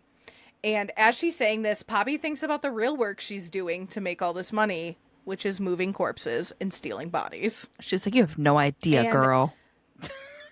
Right. That's the tea. That's okay. She knows that she'll never be able to tell Marlo what she actually does to pay for that lifestyle. And all she really wants to do is be an influencer anyway, but she just isn't there yet. She does want to stop moving the bodies, which is fair because although she doesn't think of them as bodies, I think it's just like the chase of it all, the fear that she's going to get caught. Because even though she doesn't feel guilty, if she went to jail, she'd feel really guilty. Right. Yeah. Poppy apologizes and says she knows how much she's been working and she'll try to be more available during their family time. And Marlo seems kind of happy about it. And she asks Poppy if she's been crying. And Poppy takes this moment to breathe in all her family trauma from her childhood. And she does not want to give that to Marlo. So she tells her no. And she goes, show me your trick in the pool. Do you want to watch me play mermaids? Yes or no? Let me in the pool. I want to play. I'll play with you. Right. Me begging to be in a pool these past 4 days. Yeah, you need a friend with a pool. Girl, don't even remind me. Marlo is trying to jump a 360 into the pool, and Poppy knows that she is already such a performer, hungry for the spotlight. Like, she couldn't even practice this on her own. She wanted Poppy to see her. And she does it, and Poppy says, do you want to do that again? Because you didn't get the full rotation. Can you just gas your 5-year-old up real quick? She's like, can we run that back? That wasn't exquisite, okay? That wasn't excellence. Yeah. This is what I expected of you. Don't worry. It only gets worse. So there's a knock at the door, and Poppy answers it. It's her neighbor, Allison, and their son, Bowie. And Allison is immediately taken aback because, remember, Poppy's been sobbing, so there's just makeup running down her face. She's like, you good? Deranged. Poppy's like, I'm okay. And Bowie asks if Marlo can come over and play, and Allison says that she opened a bottle of wine in case Poppy wants to come too. And Poppy says she doesn't know if this is friendship or a date, and she won't be finding out because Allison is a private investigator, and that is the last person she needs to come into contact with in a personal way. Yeah, but you also need to make friends with her. This, like how Dexter was a cop. Literally that. Yes. Right. And Poppy says this isn't a great time because her and Marlo are about to hit the gym and offers a half-hearted maybe next time. That lie. Her 5-year-old. The lie is so funny. They hit the gym. I thought she goes to They literally do cardio. I thought she goes to a birthday party. Oh, she makes her do cardio before the birthday party. I didn't even clock that. I thought she was lying through her teeth, and like that was the joke. Like she lied through her teeth because she just didn't want to hang out with her. No, she makes her do it. She makes her do it. Never mind. After Allison and Bowie leave, Poppy walks to the mailbox and she says, "Objectively speaking, it's a beautiful day, yet a dark cloud still hovers above me. Eddie Michaels is dead. If the greatest artist who ever lived can shuffle off the mortal coil, then what other tragedies are possible? Could this life I've built for Marlo disappear just as quickly? A careening sports car ripping through this neighborhood and launching through the wall of our living room? Eddie Michaels should be immortal, but apparently he is not." So our girl's down bad. She is. Which is okay. Listen. Because she's very upset. When my Divas I'm going to act a fool when Stevie Nicks passes. Right. I was going to say, there's some legendary ones. I'm acting a fool in a way that I need a break. I need 2 days. Like, that's awful. Yeah. When Beyonce goes, it's going to be a big problem for me. She's my all-timer. Yeah. You got to go first. That's what I say to Drew. I got to go first. Sorry. I got to go first. She makes it to the mailbox. The credit card bills have arrived. Go paperless, my liege. Oh, like I said the same thing. I literally highlighted. I said, "Why are you receiving these in the mail? Trauma? Do you like to be teased with trauma? Get this out of here." Oh my god. I opened the wrong app today and ended up paying my credit card bill in the Starbucks drive-thru, and I was like, "This isn't what I came here for," but there you go. Well, go paperless. So she's looking at these ridiculous credit card bills, trying to figure out like where the money's coming from. And she goes, "Well, at least they're business expenses," while thinking of the hot pink statue of David in her living room. A diva's got to work. Listen, you can have that. I get it. Yeah. So she gets back in the house and she tells Marlo to get out of the pool and get changed. Quote, "You've got that birthday party with the cool girl from dance class later, so adventure time starts early. Adventure time's code for going to the gym. Do not fret." Marlo immediately deflates, knowing that this is the cardio. And she also doesn't want to go to the party, but Marlo knows that appearance is everything. We slither into chapter 3, and Poppy is meeting Noah at a restaurant and greets him with, "How is Uncle Noah this evening?" And they hug, but Noah notes that something's off in her voice. Apparently, Marlo has been calling Noah Uncle Noah, and this is kind of peeving Poppy. And Poppy is also jealous of how much time they're spending together, Girl. which is Poppy's own creation. I can't feel bad for you. I cannot feel bad for you. No. And she expresses this to Noah, and Noah says, "Well, I can think of one way to fix that. Work less." It's a real friend. Yes. That is a real friend. Someone that will tell you how it is. Mm-hmm. I have my notes. A fucking real one. Only a good friend can say this. Yep. I'm true to my cause. Poppy then goes in on how expensive their lives are, but quickly apologizes to him for lashing out. And this is where Noah tells her, like, Marlo didn't ask for this lavish lifestyle you think that you need to be living. She just wants her mom, which is real as fuck. Right. That. She looks over at Noah and is trying to calm this whole situation down, because right out the gate it was kind of rancid. And she's like, "Will you take pictures of me so I can post them?" Would you take pictures of me? And of course he consents. Would you take a picture of me? Of course he consents. They order drinks. She orders a French 75. That's very important to me personally, because that's what I would have ordered. Same girl. A real one. A gin diva. Uh-huh. Yes. Uh-huh. While they're chatting at the restaurant, we learn that Noah has cancer and he's in radiation therapy. His treatments are going okay, but he knows it could all be over any minute, which is right in line with Poppy being like, how fragile is life if Eddie just dropped dead? Yep.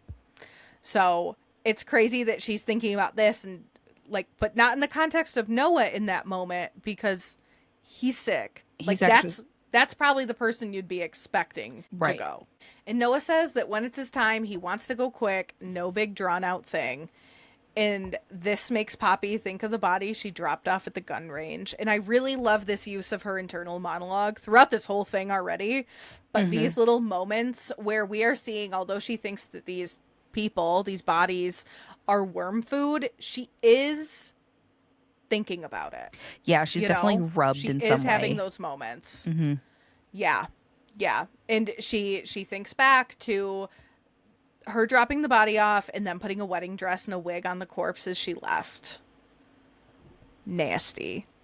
And Poppy immediately pivots the subject and asks him how work is. And he loves his job because he gets to run the Palm Springs tram.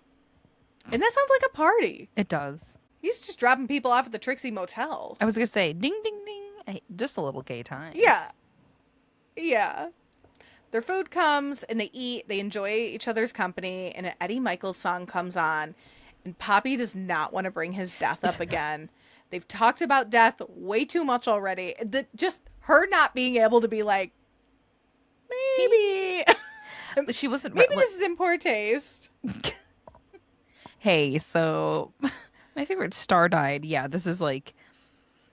It sounds like this is her one friend, too. So, like, can't be real with your one friend. Yikes. Right. Noah, trying to pivot the subject, asks if she's been on any dates. And Poppy almost does a spit take during this. And he is just laughing at her because he knew that this would immediately disarm her. And he goes, just find a fan to go on a date with. And this is where we find out that she has 216,000 followers, but she does think it's morally wrong to date a fan. Her moral bias is like insane in this book. It is so like, and learning how the way she parents and like, I'm like, okay, girl, I'm just very confused by her, but I do love her. Also, can I have those? Yeah. 200,000 followers. I'll take them. Yeah, bring over the followers. Thank you. And Noah says it might be nice to find someone who can look after Marlo with you. And she goes, that's what you're here for. He's like, hey, could you get some backup support here? Yeah, no. And their dynamic is kind of cute, even though I don't think Poppy's the best friend. I do know that Noah loves Marlo and loves Poppy. Yeah, it's very clear. And Poppy thinks to herself that they're a little family and wonders if she can ever tell him what she actually does. And she thinks about what it would be like to talk to someone about it, but immediately like exits that thought process and is like, this is never going to happen. Yeah. Well, she is trying to pivot. Her phone rings and she picks up the phone and someone says, I need you to get me a body.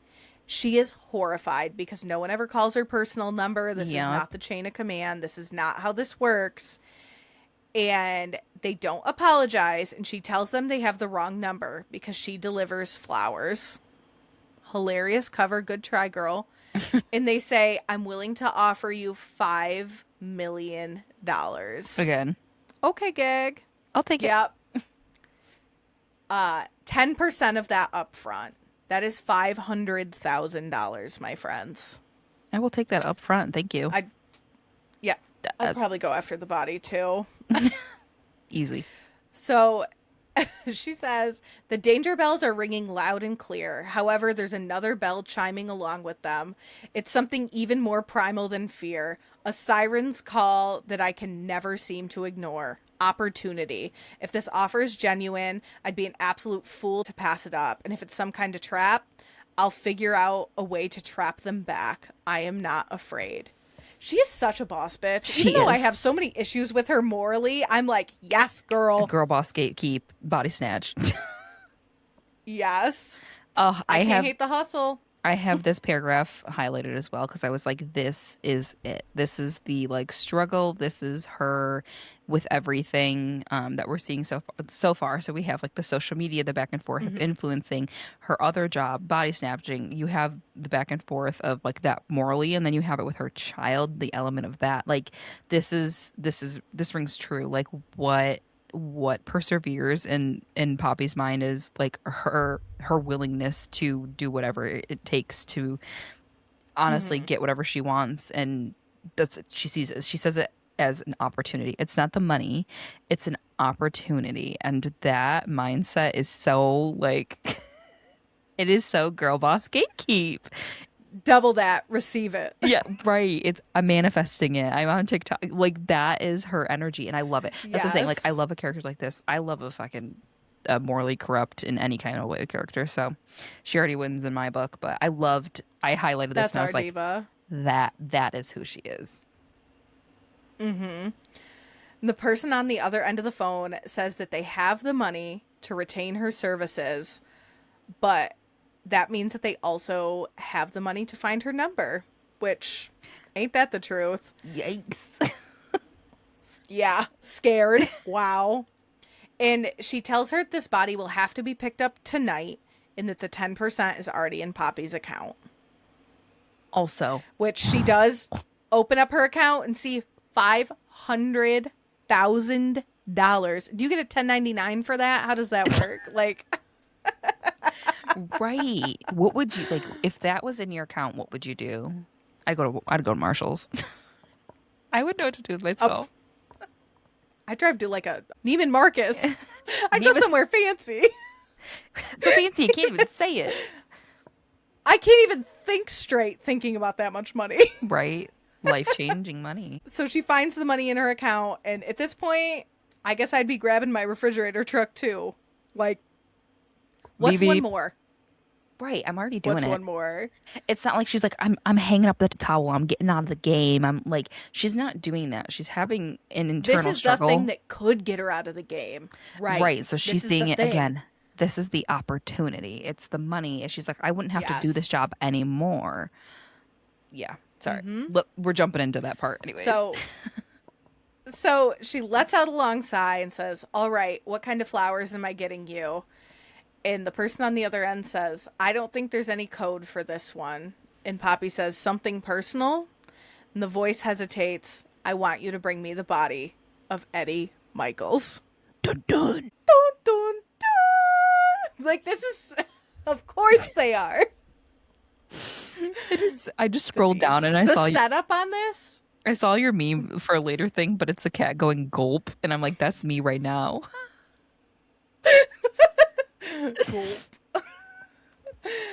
So chapter Yes. 3 ends there, and we get into chapter 4, and she is just, her head is swimming. She is completely motivated by this money, and she's thinking about what this means for Marlowe's future. Private schools, Ivy League colleges, and most of all, it's more time the two of them can spend together, which is what Marlowe wanted.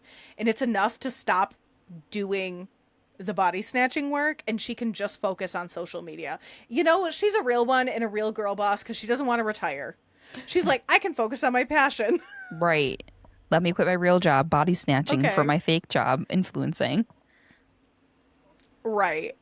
And she knows that this job's going to be so much harder than her usual swipe, because typically she grabs bodies from a random funeral home, but this time the body's at the city medical examiner, and it's a celebrity, so it's possible the body might even have a security detail. Sick. However, the buyer that called her told her that it was all sorted and someone on the inside handled getting the body to her. She just needs to transport it. Phew. Sounding a little bit too good to be true, but let's fuck around and find out, my friends. Poppy receives the time, the place, the plans. The door will be unlocked. Which, this sounds like a fucking trap. Like, walk right into it. I was like, someone's about to trap her. This whole scene, this whole next chapter, I'm like, yes, girl, you have any 100%. survival skills? You should know.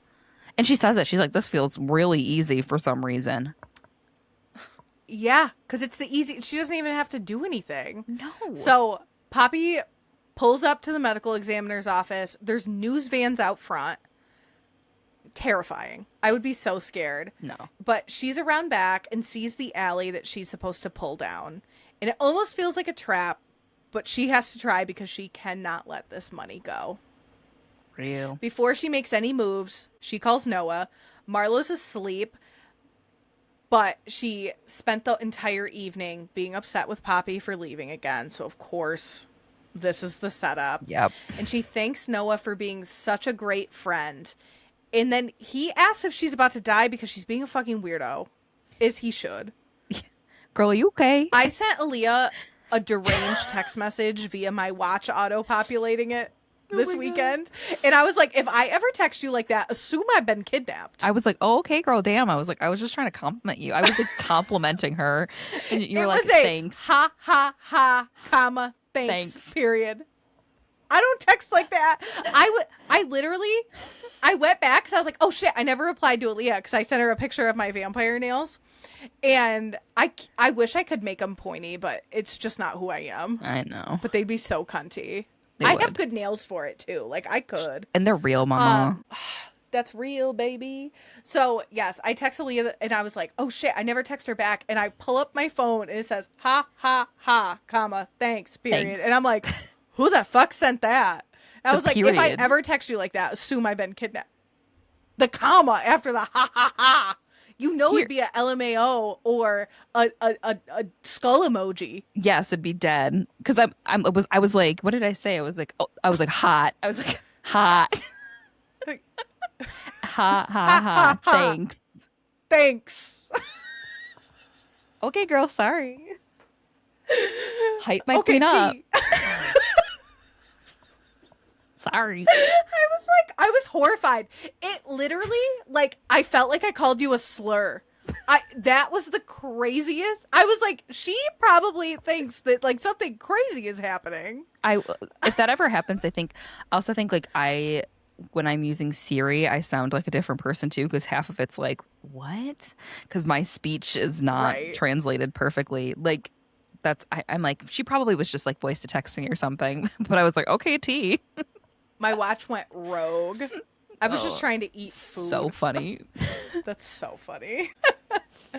So Noah asks if she's about to die because she's acting weird. Ha ha ha, thanks. And she tells him no, but it's just going to be a long night. And they hang up and she pulls on a ski mask and drives down into the alleyway. And she can immediately tell this is not the official transport area. She grabs her gun. Heads, at least she's packing, you know? I was like, okay, girl, good enough. Yeah, smart. She is smart. And she heads inside, and the door is propped open just like she was told it would be. A trap. I was like, they are literally... Trap. Mm-hmm. Come here. In the quote, the words "too easy" flash across my mind like a brilliant neon sign, but I move past them. Opportunity. The body is then waiting exactly where she is told it would be. And she looks in, and it's Eddie. Still in his sequins, which is insane. Like, not even touched. Not even touched. So she says, I zip up the bag, grab the gurney's edge, dragging it along as I back through the exit door. There's a soft metal click as the door swings wide, the night air wrapping itself around me. It feels good. It feels like success. Vivid. Because that's what they said. The job is transport. So her truck's empty. This is the only pickup of the night, and she gets him in there and remains calm as she takes her ski mask off and drives away as quickly as possible while taking a deep breath. And she's back on the open road, and all of a sudden there's a loud bang that causes Poppy to swerve. And she looks in her rearview mirror and realizes that the back doors are wide open. She pulls over to get out, and she notes that there's a diner nearby that's been closed for years. And she walks around the back of the vehicle, and she sees that Eddie is missing. Those fucking straps. I'm thinking, at this point, Fast and Furious heist. You know they love pulling up to a moving vehicle and stealing shit. I'm like, oh my God, they're after the body. Yeah, this is, I mean, I was like, this, I'm going to call this the tingle. This is the tingle. This is where like the shift happens. This is the tingle. This is the tingle. Yeah. The shift This happens. this is the magic. This is the magic. This is where it happens. And I was like, Yes. this is the moment. This is the fish starting to fall in Lucky Day. Exactly. And so I switched, like, this is where I turn my brain. I'm like, okay, we have this diner. Obviously it's pulled in. It's like cosmic where they end up. And I'm like, this motherfucker is alive. He's alive in the back. My brain went, oh, he's like, he was pronounced dead. But like, they were like, I think it's something about his spine being in the wrong place, and like his head was flipped all the way around, and he was like mangled in that video. Yeah, he was laying face down but looking up. Yeah, so I was like, well, it can't be that. I'm like, oh my God, he's so reincarnated. Yeah. I was hyped when this happened. Yes. It literally, that same moment is them realizing fish are falling in Lucky Day. Yeah. Like the ding, da, ding, Like, ding. that noise. And then it all starts to happen. Floodgate. This is that exact sequence. Yes, I love And this. it's so vivid and it's so well written and it's everything Chuck in every way that we know it is and love it for being. 100%. She says, holy fuck, and she is terrified. And she says it again and then again. And then she's hoping by saying this over and over again that it will undo the clock and undo this mistake. But unfortunately, it does not work. No. She gets back in the truck, hoping if she turns around, she can find him on the side of the road. Like, to be so naive, hoping that the doors flew open, he just rolled out. And she's like, I can go get him a mile back. We're good. Right. It was the straps, too. So it was that, like, mention of that woman falling out earlier in the book. And, like, that is like, oh, maybe that just happened. Like, this is the surrealism, though. You get this, like, I knew it was coming for me personally, but like, what a fun way to be thrown into these books. I love the way he writes. She decides that that's her plan. She's going to go find him on the side of the road, and she gets back into the cab of the truck, and she realizes that the keys are missing. Nightmare. Get me out of there. Gulp. The setup. Gulp. I have a meme of a cat going, gulp. Poppy knows that she left the keys in the cab of the truck, but she checks her pocket. This is so me, gaslighting myself. She checks her pockets anyway, looks around the truck, and then she literally slaps herself to calm back down and stop panicking. Because she's a level-headed diva. That is the truth. And suddenly, the lights of the abandoned diner flicker on again. Another beautiful piece of vivid action in the desert by Chuck Tingle. This is the confetti falling in the desert in Lucky Day. This is like that scene that you can see. So the lights flicker on in the diner. She grabs her gun, closes up the truck, and walks towards it because she is a bad bitch. She's like, someone's fucking with me. And that's her energy. Someone's fucking with me, and I'm going to go confront them. I'm like, not me. Right. And as she walks in there, she thinks to herself, this whole thing's too elaborate for a police sting. Huh? Okay, girl. I would not. You couldn't pay me to walk in there. I'd go home. I'd call the number back and be like, I fucked up. And then burn my phone and hope they didn't know where I lived. That's exactly what would happen. To Alaska. I would just leave. Yeah. Yeah. So she gets in the diner and an intercom squeals into life and says, show's about to begin. Take a seat in the dining room. The fuck I will. No, thank you. No. And she does what I would do. She goes and hides because duh. Yeah. And she just doesn't understand why someone would be doing this. But also she understands that she kind of has to comply because she has no way of getting out of there. She's in the middle of the desert. She doesn't have the keys to her vehicle. She asks the voice what it wants, and the voice over the intercom comes back in again and says, I want you to enjoy the show. I'm not going to kill you. Just go to the fucking dining room. Please, I'm trying to entertain you. Come on! Are you not entertained? So she smells the scent of popcorn, the jukebox kicks on, and A Star Like Me by Eddie Michaels starts to play. This is her favorite Eddie Michaels song. Although currently, it is fucking terrifying her as it should. Right.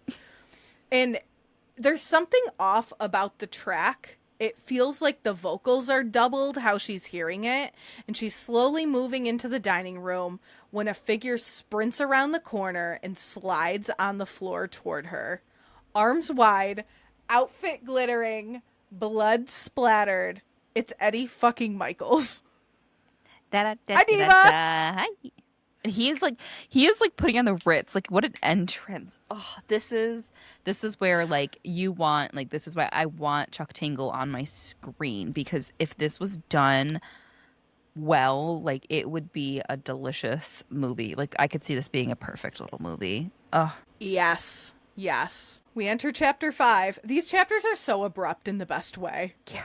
Like, this is the commercial break, and we're back. We enter chapter 5, and Poppy is wondering if she is dreaming, which I would be too, because she just picked up this man as a dead body. And she doesn't want to slip up. She keeps her gun pointed at Eddie because she does not know what's going on, and he just keeps performing. And she yells at him to get back as he dances toward her, which is the funniest visual. And he does finally stop. And he says, I want you to remember this.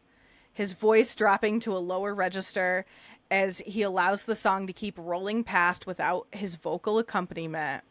And Eddie smiles in his manic joy deflating to reveal the shape of something terrible underneath. I want you to remember, I'm in control. And he says this pointing at her gun.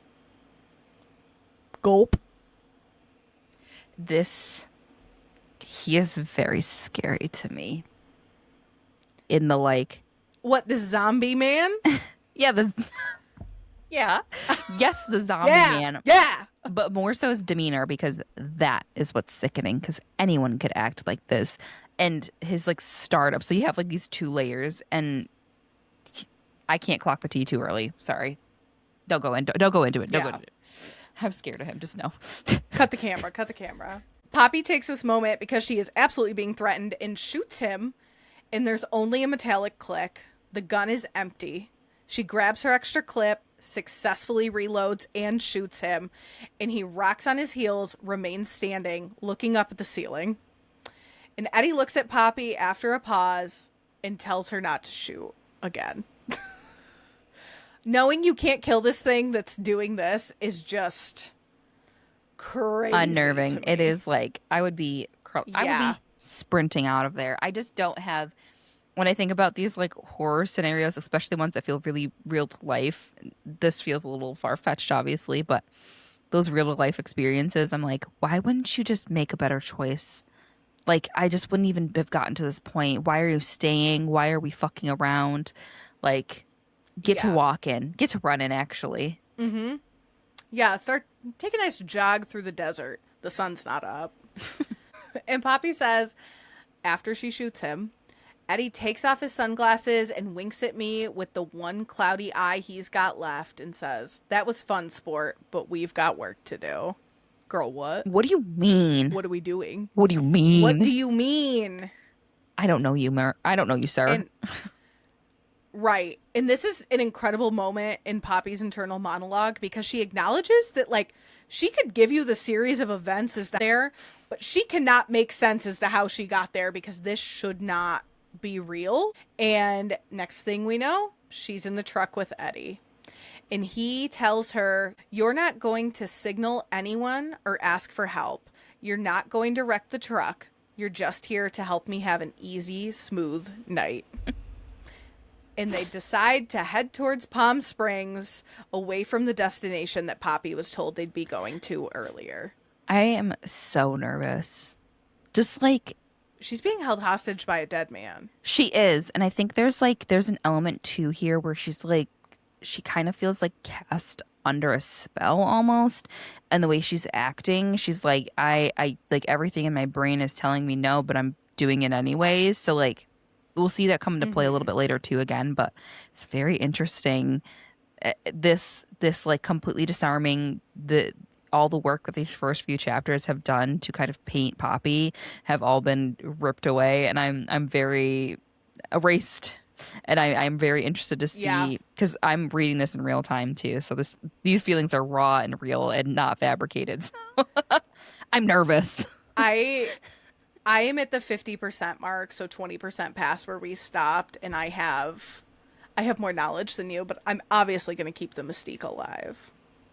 So Eddie asks for Poppy's wallet and phone, and she gives it to him, but she has a fake ID on her that says the name Alice on it. And he goes, "It's nice to meet you, Alice," and throws her phone out the window. Sure. He's like so kooky. He's almost likable. Right. Like, because again, I'm just picturing Elton John. This is who I'm seeing too. I'm glad I wasn't alone. I was like, I know he said it isn't, but it is in my head. Right. 100%. Leslie Jordan. Mama. Yeah. Literally. Yes. Like, just his little stickers. Yes. That's who I'm seeing too. A mix. Yes. Not Leslie Jordan. So, no. Her phone is out the window, and Poppy just cannot convince herself any of this is happening. She looks over, and sure enough, he's really there. He's wearing pink heart-shaped sunglasses that he nabbed from the diner gift shop. And he goes, "Do you like them?" Me. Okay, Diva. Me. You like 'em? I might be dead, but am I doing it? Do I do it for ya? Eddie turns to Poppy and says, "All right, the first thing I hope you understand is that I'm not the bad guy." The corpse begins. "I know it's hard to believe, but it's the truth." And Poppy asks, "Who are you?" And Eddie furrows his brow, glancing over at her, not once, but twice in an exaggerated double take, and says, "Sport, are you joking? I'm Eddie Michaels. Who the fuck else would I be? Liberace?" And Poppy says, "Eddie Michaels is dead." And he goes, "Do I look dead?" Actually, don't answer that. Just a diva. He is a diva. I really... A diva, not a monster. He might be a monster, actually. Also, I almost put a phonetic, version of Liberace in, because I was like, you're going to fuck this up. Libersace? I was just like, yes. Libersace. Gucci. That energy. Yeah, I was like, you're going to say something. Versace. You're going to say something so stupid. You ate. And do I look dead? Actually, don't answer that, is how I wake up every time I'm hungover. Like, that is the most diva Me waking up yesterday. sentence there is. Do I look fried? Driving along, Poppy smells the popcorn in the air again and tests him with a question about a B-side on an album he released.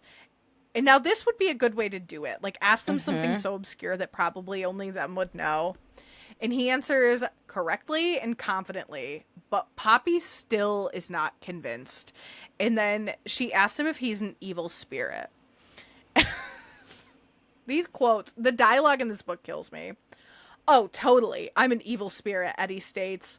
"You know what ghosts love to do once they've transcended the physical realm and reconnected with the infinite cosmic beauty of the universe? Evil shit here on Earth." And Poppy asks again, "Are you fucking with me?" And he says, "No, I'm like a mean ghost." And she says, "Okay, you're fucking with me."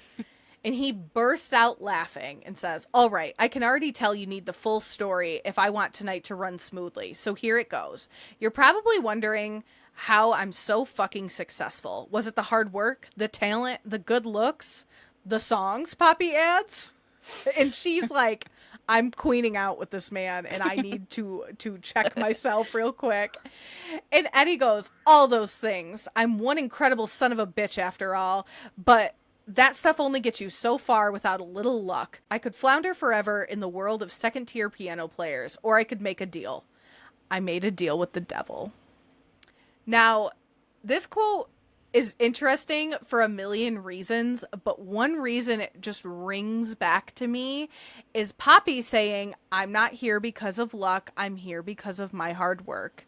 And he's like, "I could have worked my ass off. But it was not enough to get me there. I needed luck, too." I need luck. So immediately that moral clash between their two philosophies on why they're successful. Yep. It Ooh. eats. Good Thanks, clock. Chuck. Oh, Oh, the brain is braining. Certified clock. And at this point, after hearing that, Poppy's like, okay. Like, she's driving around a zombie man, so it doesn't seem as insane to her as the fact that she's even there talking with him. But she admits that she doesn't believe in the devil, and he says, I don't either. Now it's time for the Dark Lord to collect unless I perform. And then looks at her and says, no drum roll. And she goes, I'm not really in the mood. And he goes, Jesus Christ, I've got twice the spirit as you do, and I'm fucking dead. This diva. He is just a little diva. And he goes, unless I perform a ritual. And she goes, what kind of ritual? And he goes, it's private. Shh. Oh my God. He's just trolling her. Dead. Literally. And he tells her that she has 4 more stops and she's free to go, but doesn't let her know anymore. And he does pull out a piece of paper and reads it over. And Poppy is thinking to herself, like, there's nothing more old guy than reading over these directions of what he needs to do. Yeah. And he says again, I'm not going to hurt you, but you just need to drive me around. And this is so silly to her. She starts to calm down because she's like, I've waited my whole life to hang out with Eddie Michaels, and like, let's just roll the dice. Yeah. And she's kind of disarmed by him, doesn't think that he's going to hurt her. And this is her hero. This is the man that made her okay with her queerness and someone she's always admired. And she admits she's a fan. And he looks at her and goes, do you want to take a photo? And then immediately tells her, like, you can't tell anyone about this, even though no one's going to believe you. Yeah, he has that classic, like, villain switch back and forth, multi-personality, what's true, what's not. Yeah, he's another perfect character. That's the thing.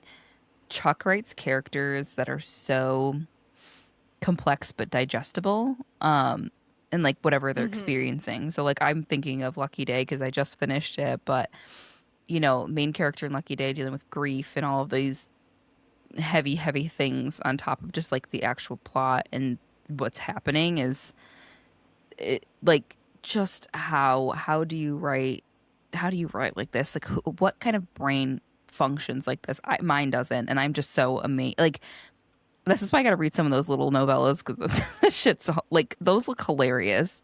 As they drive, Eddie requests that Poppy turns on the radio, and she realizes that there's a power that he has over her and that he can like control the people around her. And she kind of calls him out for it, and he refers to it as hell stuff. Just hell shit. Okay, diva. And they cruise into town, which is an older... There is something so visceral about Chuck's writing happening in the desert like this. Yeah. Like the neon of the diner in the desert. Them riding into the older part of Palm Springs. Like, things like that. I think it's like a play on... I can just picture. Right. He does like the liminal and the like... So you have like the liminal piece of the desert, and then you have like the obscure. So like how like the... It's like liminal Back and also rooms. like literally and also like the overstimulation of a lot of, so like I'm thinking of like the confetti in the desert, like that happening like in a liminal space, something so at home, so right, liminal. obscure. You're so right. Yeah, that's how he like ties it in, but you're very right. Effortlessly. This is the tea. He has honed this in so well. And we gobble it up. Poppy picks a song on the radio, and it brings a smile to Eddie's cold, dead face that almost makes him seem warm again. Cute. Entering chapter 6, the song on the radio is still playing. And, like, imagine putting on a song, sitting next to your favorite artist, sitting next to Beyonce, and she's like, I love this song. Girl, I know, me too. Virgo's Groove off of Renaissance. If I sat down and listened to all 7 minutes of that fucking song with Beyonce, I'd shit. Can you sing it to me while you do it? Thank you. That like, yeah. Can you actually just like mutter it into my ear and hold my hand? I couldn't be that close. Even sitting in a car with her would be too overstimulating. I'd be like, I can't. You're in a stretch limo. Oh my God. So Do you like this song? there's this podcast that I love, and they have been podcasting for 14 years, and they are Beyonce diehards, and they got to meet a bunch of influencers got to meet her at the Sacred launch last year, and they were a pair that did, and like they didn't know, so they walk into the room and they're meeting her in this like very curated experience. And they're not. They didn't have time to prep. No. I mean, here's the thing. If you're invited to an event like that, and like there's always like like you're not meeting Beyonce. You're going and you're doing the thing and you're getting the content. So I think there was right, but they were invited by their team, by Beyonce's team, to meet them, and like they picked certain people to do this. And the way that they explain it is like, this is so beyond what I could ever like. I'm like, even listening to them talk about it, it feels like a friend going to meet Beyonce, because I'm like that. So like sitting in a car with dead Beyonce would be insane to me. Crazy. So Eddie taps along to the song, gives Poppy some turn-by-turn directions, and she slows down when they arrive at their destination, which is just a patch of dirt on the side of the road in like a little neighborhood from what she can see. And Eddie tells her to wait in the car and lock herself to the steering wheel by handing her handcuffs, and tells her that he will be back in 15 minutes and apologizes for all the theatrics. She agrees, and Eddie looks at her and goes, "I really like you." And she giggles. And he asks if Poppy likes him, which is, his energy is so crazy, and he's so hot and cold. Like, yes. Lock yourself to the steering wheel. I really like you. Do you like me? You like me? Yeah. And she confirms that she likes him too, but thinks to herself that she doesn't fully trust him, which is the only rightful thing she could possibly think in her brain. Yeah, I'd be like, girl, you know what? Sound mine. Right. And again, this is someone she grew up knowing of, and I'm sure it feels like someone she knows. Like, she's waited her whole life for this moment, and she's getting the absolute worst form of it, in all honesty. Yeah, for real. But Eddie gets out of the truck and reminds her that all she needs to do is drive him around, and he will disappear like poof. And he winks over his heart-shaped sunglasses and walks off into the night. Kooky. Diva. With Eddie out of sight, Poppy wonders to herself if she has really just been hallucinating the entire time, but her rational brain begins to take over, and she remembers that her only instructions are to not draw attention, and she wonders if she could honk the horn, and then thinks to herself, hold on, what about the money? Because that's the only reason she ever showed up. Right. The money, the money, the money. She kind of starts to fear for her safety, and she's trying to will herself to honk the horn. And she cannot do this. And this is the hell stuff. She feels absolutely disconnected from her brain and body. And Eddie's doing his little voodoo. And she wonders why she's handcuffed if he does have powers like this, and wonders if the powers wear off over time. She's doing way more critical thinking than I could possibly do in this moment. I'd still be in freak out zone. I'd be like, what is happening? Oh, I'd just be frantic. And she focuses all her willpower to honking the horn, and her body's starting to react a little bit, but not completely. Then she sees a skateboarder coming down the alley that Eddie went down, and realizes that she can still not make any noise. She tries to call out to him, and it doesn't work. And she tries to yell again, and manages like a yuh at him as he comes by. And he calls out, hello? Hello? If I was on this skateboard, I would get the fuck out of there. Nope. The middle of the night like this? No. I am no, disengaging. No. Nope. Goodbye.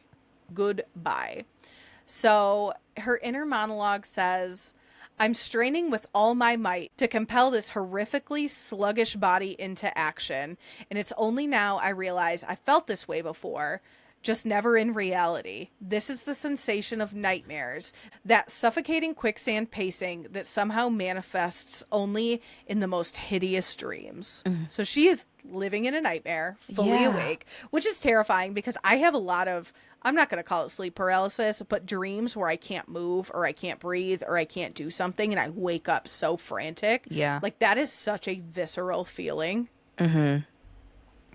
Crazy. So she manages, after he says hello, to like let out another little yell. And the skateboarder looks at her in the truck and laughs and says, "You're so fucking wasted." Just like that, I'm sure. Yeah. And he laughs at her. And right then, she sees Eddie coming down the alleyway with the light shimmering off his sequins. And now she's worried that she's dragged someone else into all this. Yeah, like Down the alleyway. in the sequences. Da-da-da. Yeah. And Diva. And she's just worried because she's dragged someone else into this. She was told not to do this. Now he knows. Now he's seeing Eddie too. And she does not trust Eddie at all. And she especially does not trust Eddie not to hurt this man, which is fair. Yeah. So Eddie's coming down the alley and he calls to the skater. The skater goes over. They have a quick talk and Eddie's laughing. And she's less worried about him being hurt after seeing their demeanor. And he gets back in the truck after the talk. The popcorn scent moves in with him again. And Eddie tells Poppy that he disconnected the truck horn and reminds her of what he said at the diner, that he is in control. Icky. So, icky. And she apologizes, and Eddie just throws his hands up in a shrug and says, "It's partially my fault. I really should know better by now. I should.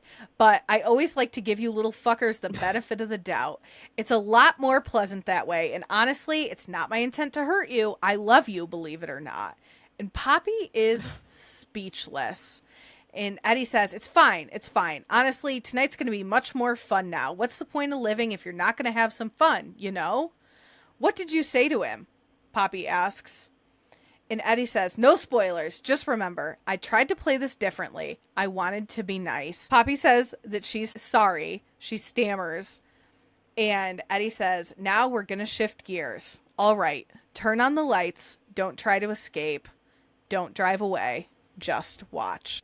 Poppy starts the truck, turns the lights on, and the skater yells, "I'm Captain Danger." And he comes up to Eddie's window and asks if they can blast some ska, to which Eddie is horrified and goes, "Absolutely fucking not." Horrified. My whole family had a rancid attitude when we went to water safari last summer, and we listened to ska on the entire drive up to preserve my mood. Because me, I'm a ska girly. Thank you. Period. Eddie apologizes to Poppy for what a clown show this whole thing's turning into and promises some real showman later in the evening. They watch as the skater approaches a dumpster, climbs on top of it to get on the roof of a house, his skateboard in hand, and he's up there, he's smiling, but tears are running down his face. He looks over the edge and gives Eddie and Poppy a thumbs up, and he puts the board in his mouth and jumps headfirst from the roof. He hits the pavement board first, and the skateboard rolls away. And Poppy is trying to speak, and no words will come out after she has witnessed this horrifying moment. And Eddie says, "All right, fair play. That was actually pretty good." So we're working with a psycho.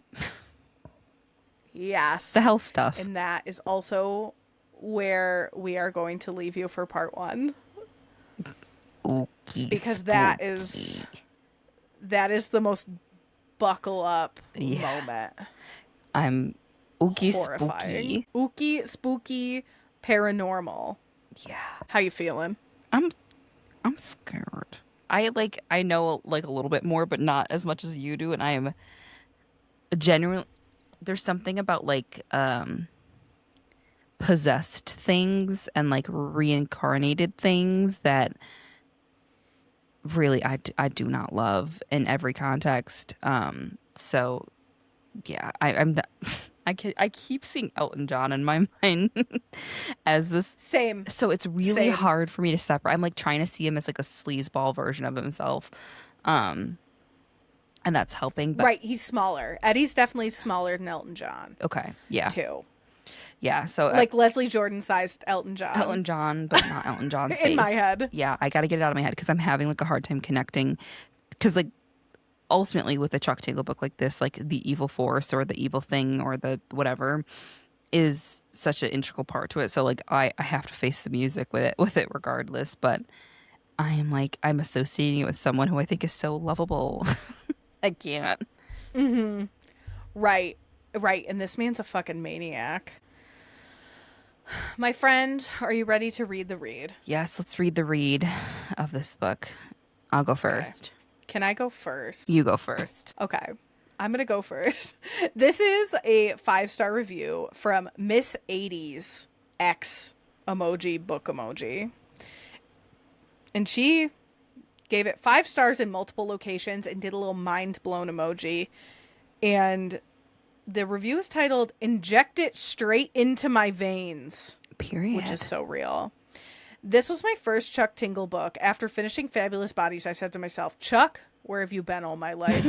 Fabulous Bodies absolutely blew away every expectation I had, and I'm officially obsessed. I abso-freaking-lutely adored this experience. Chuck Tingle, consider me tingled. I'll definitely be back for more. Consider me tingled. You've been tingled. Yeah, there's something addicting about it. We saw this as an option for our next read, and we both were like, yeah, that feels right. Something about the vibes, the summer vibes. There's a lot of fun happening here. All of the above. I feel like it honors our reading to do a Chuck Tingle book as we start this podcast like journey, because we talk about him so much. So same girl, welcome to the club. Hey. So what you got? I have an actual read from Kelly. She has 420 reviews, which is clockable, notable. And her her profile photo is like a little kitty with butterfly wings, which I love. She says, "So Chuck Tingle is officially not for me. Overly written, underdeveloped characters, and way too unbelievable for a book about an influencer / grave robber and a resurrected pop icon. Very disappointed." I don't know if you pick up a book like this and expect for it to be believable. We have to lean into the surrealism, right. Mama. Lean into it, Mama. Yeah, we're getting goofy with our boy Chucky. Yeah, I feel like that's what, I mean, if you look him up, he's a guy that wears like a freaking mask and prances around like a silly little jester. So I don't know. You wanted a serious book, I wouldn't go to him. Sorry. Yeah, I also think that I learned yesterday that he calls his fans buckaroos, which is really funny to me. Oh my God. I am a buckaroo. Thanks. Long live. Well, this was a goodie. I'm excited to get into the second half of the book. I'm going to curl up with it tonight in this hotel room. I'm excited to keep reading too, like now that I'm back in it. And I was really worried about my notes, but they served, so. They did. You do. You deliver. You're very good at like ripping, so. I love taking a note. I love working for myself.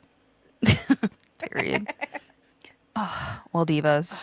Well, sign off from your hotel room, my friend. Everyone, we'll see you when the power's on. For real. Yeah, everyone in my hotel room is currently dead asleep, so I don't know how. Well, until then, divas. When we have power. We will see you at the library. We'll see you at the library. Where the power's on. The power is there's AC, there's resources. Bye. Oh, my library was open as a cooling center for this heat wave. Yeah, they were. Support your public library. Bye. Bye.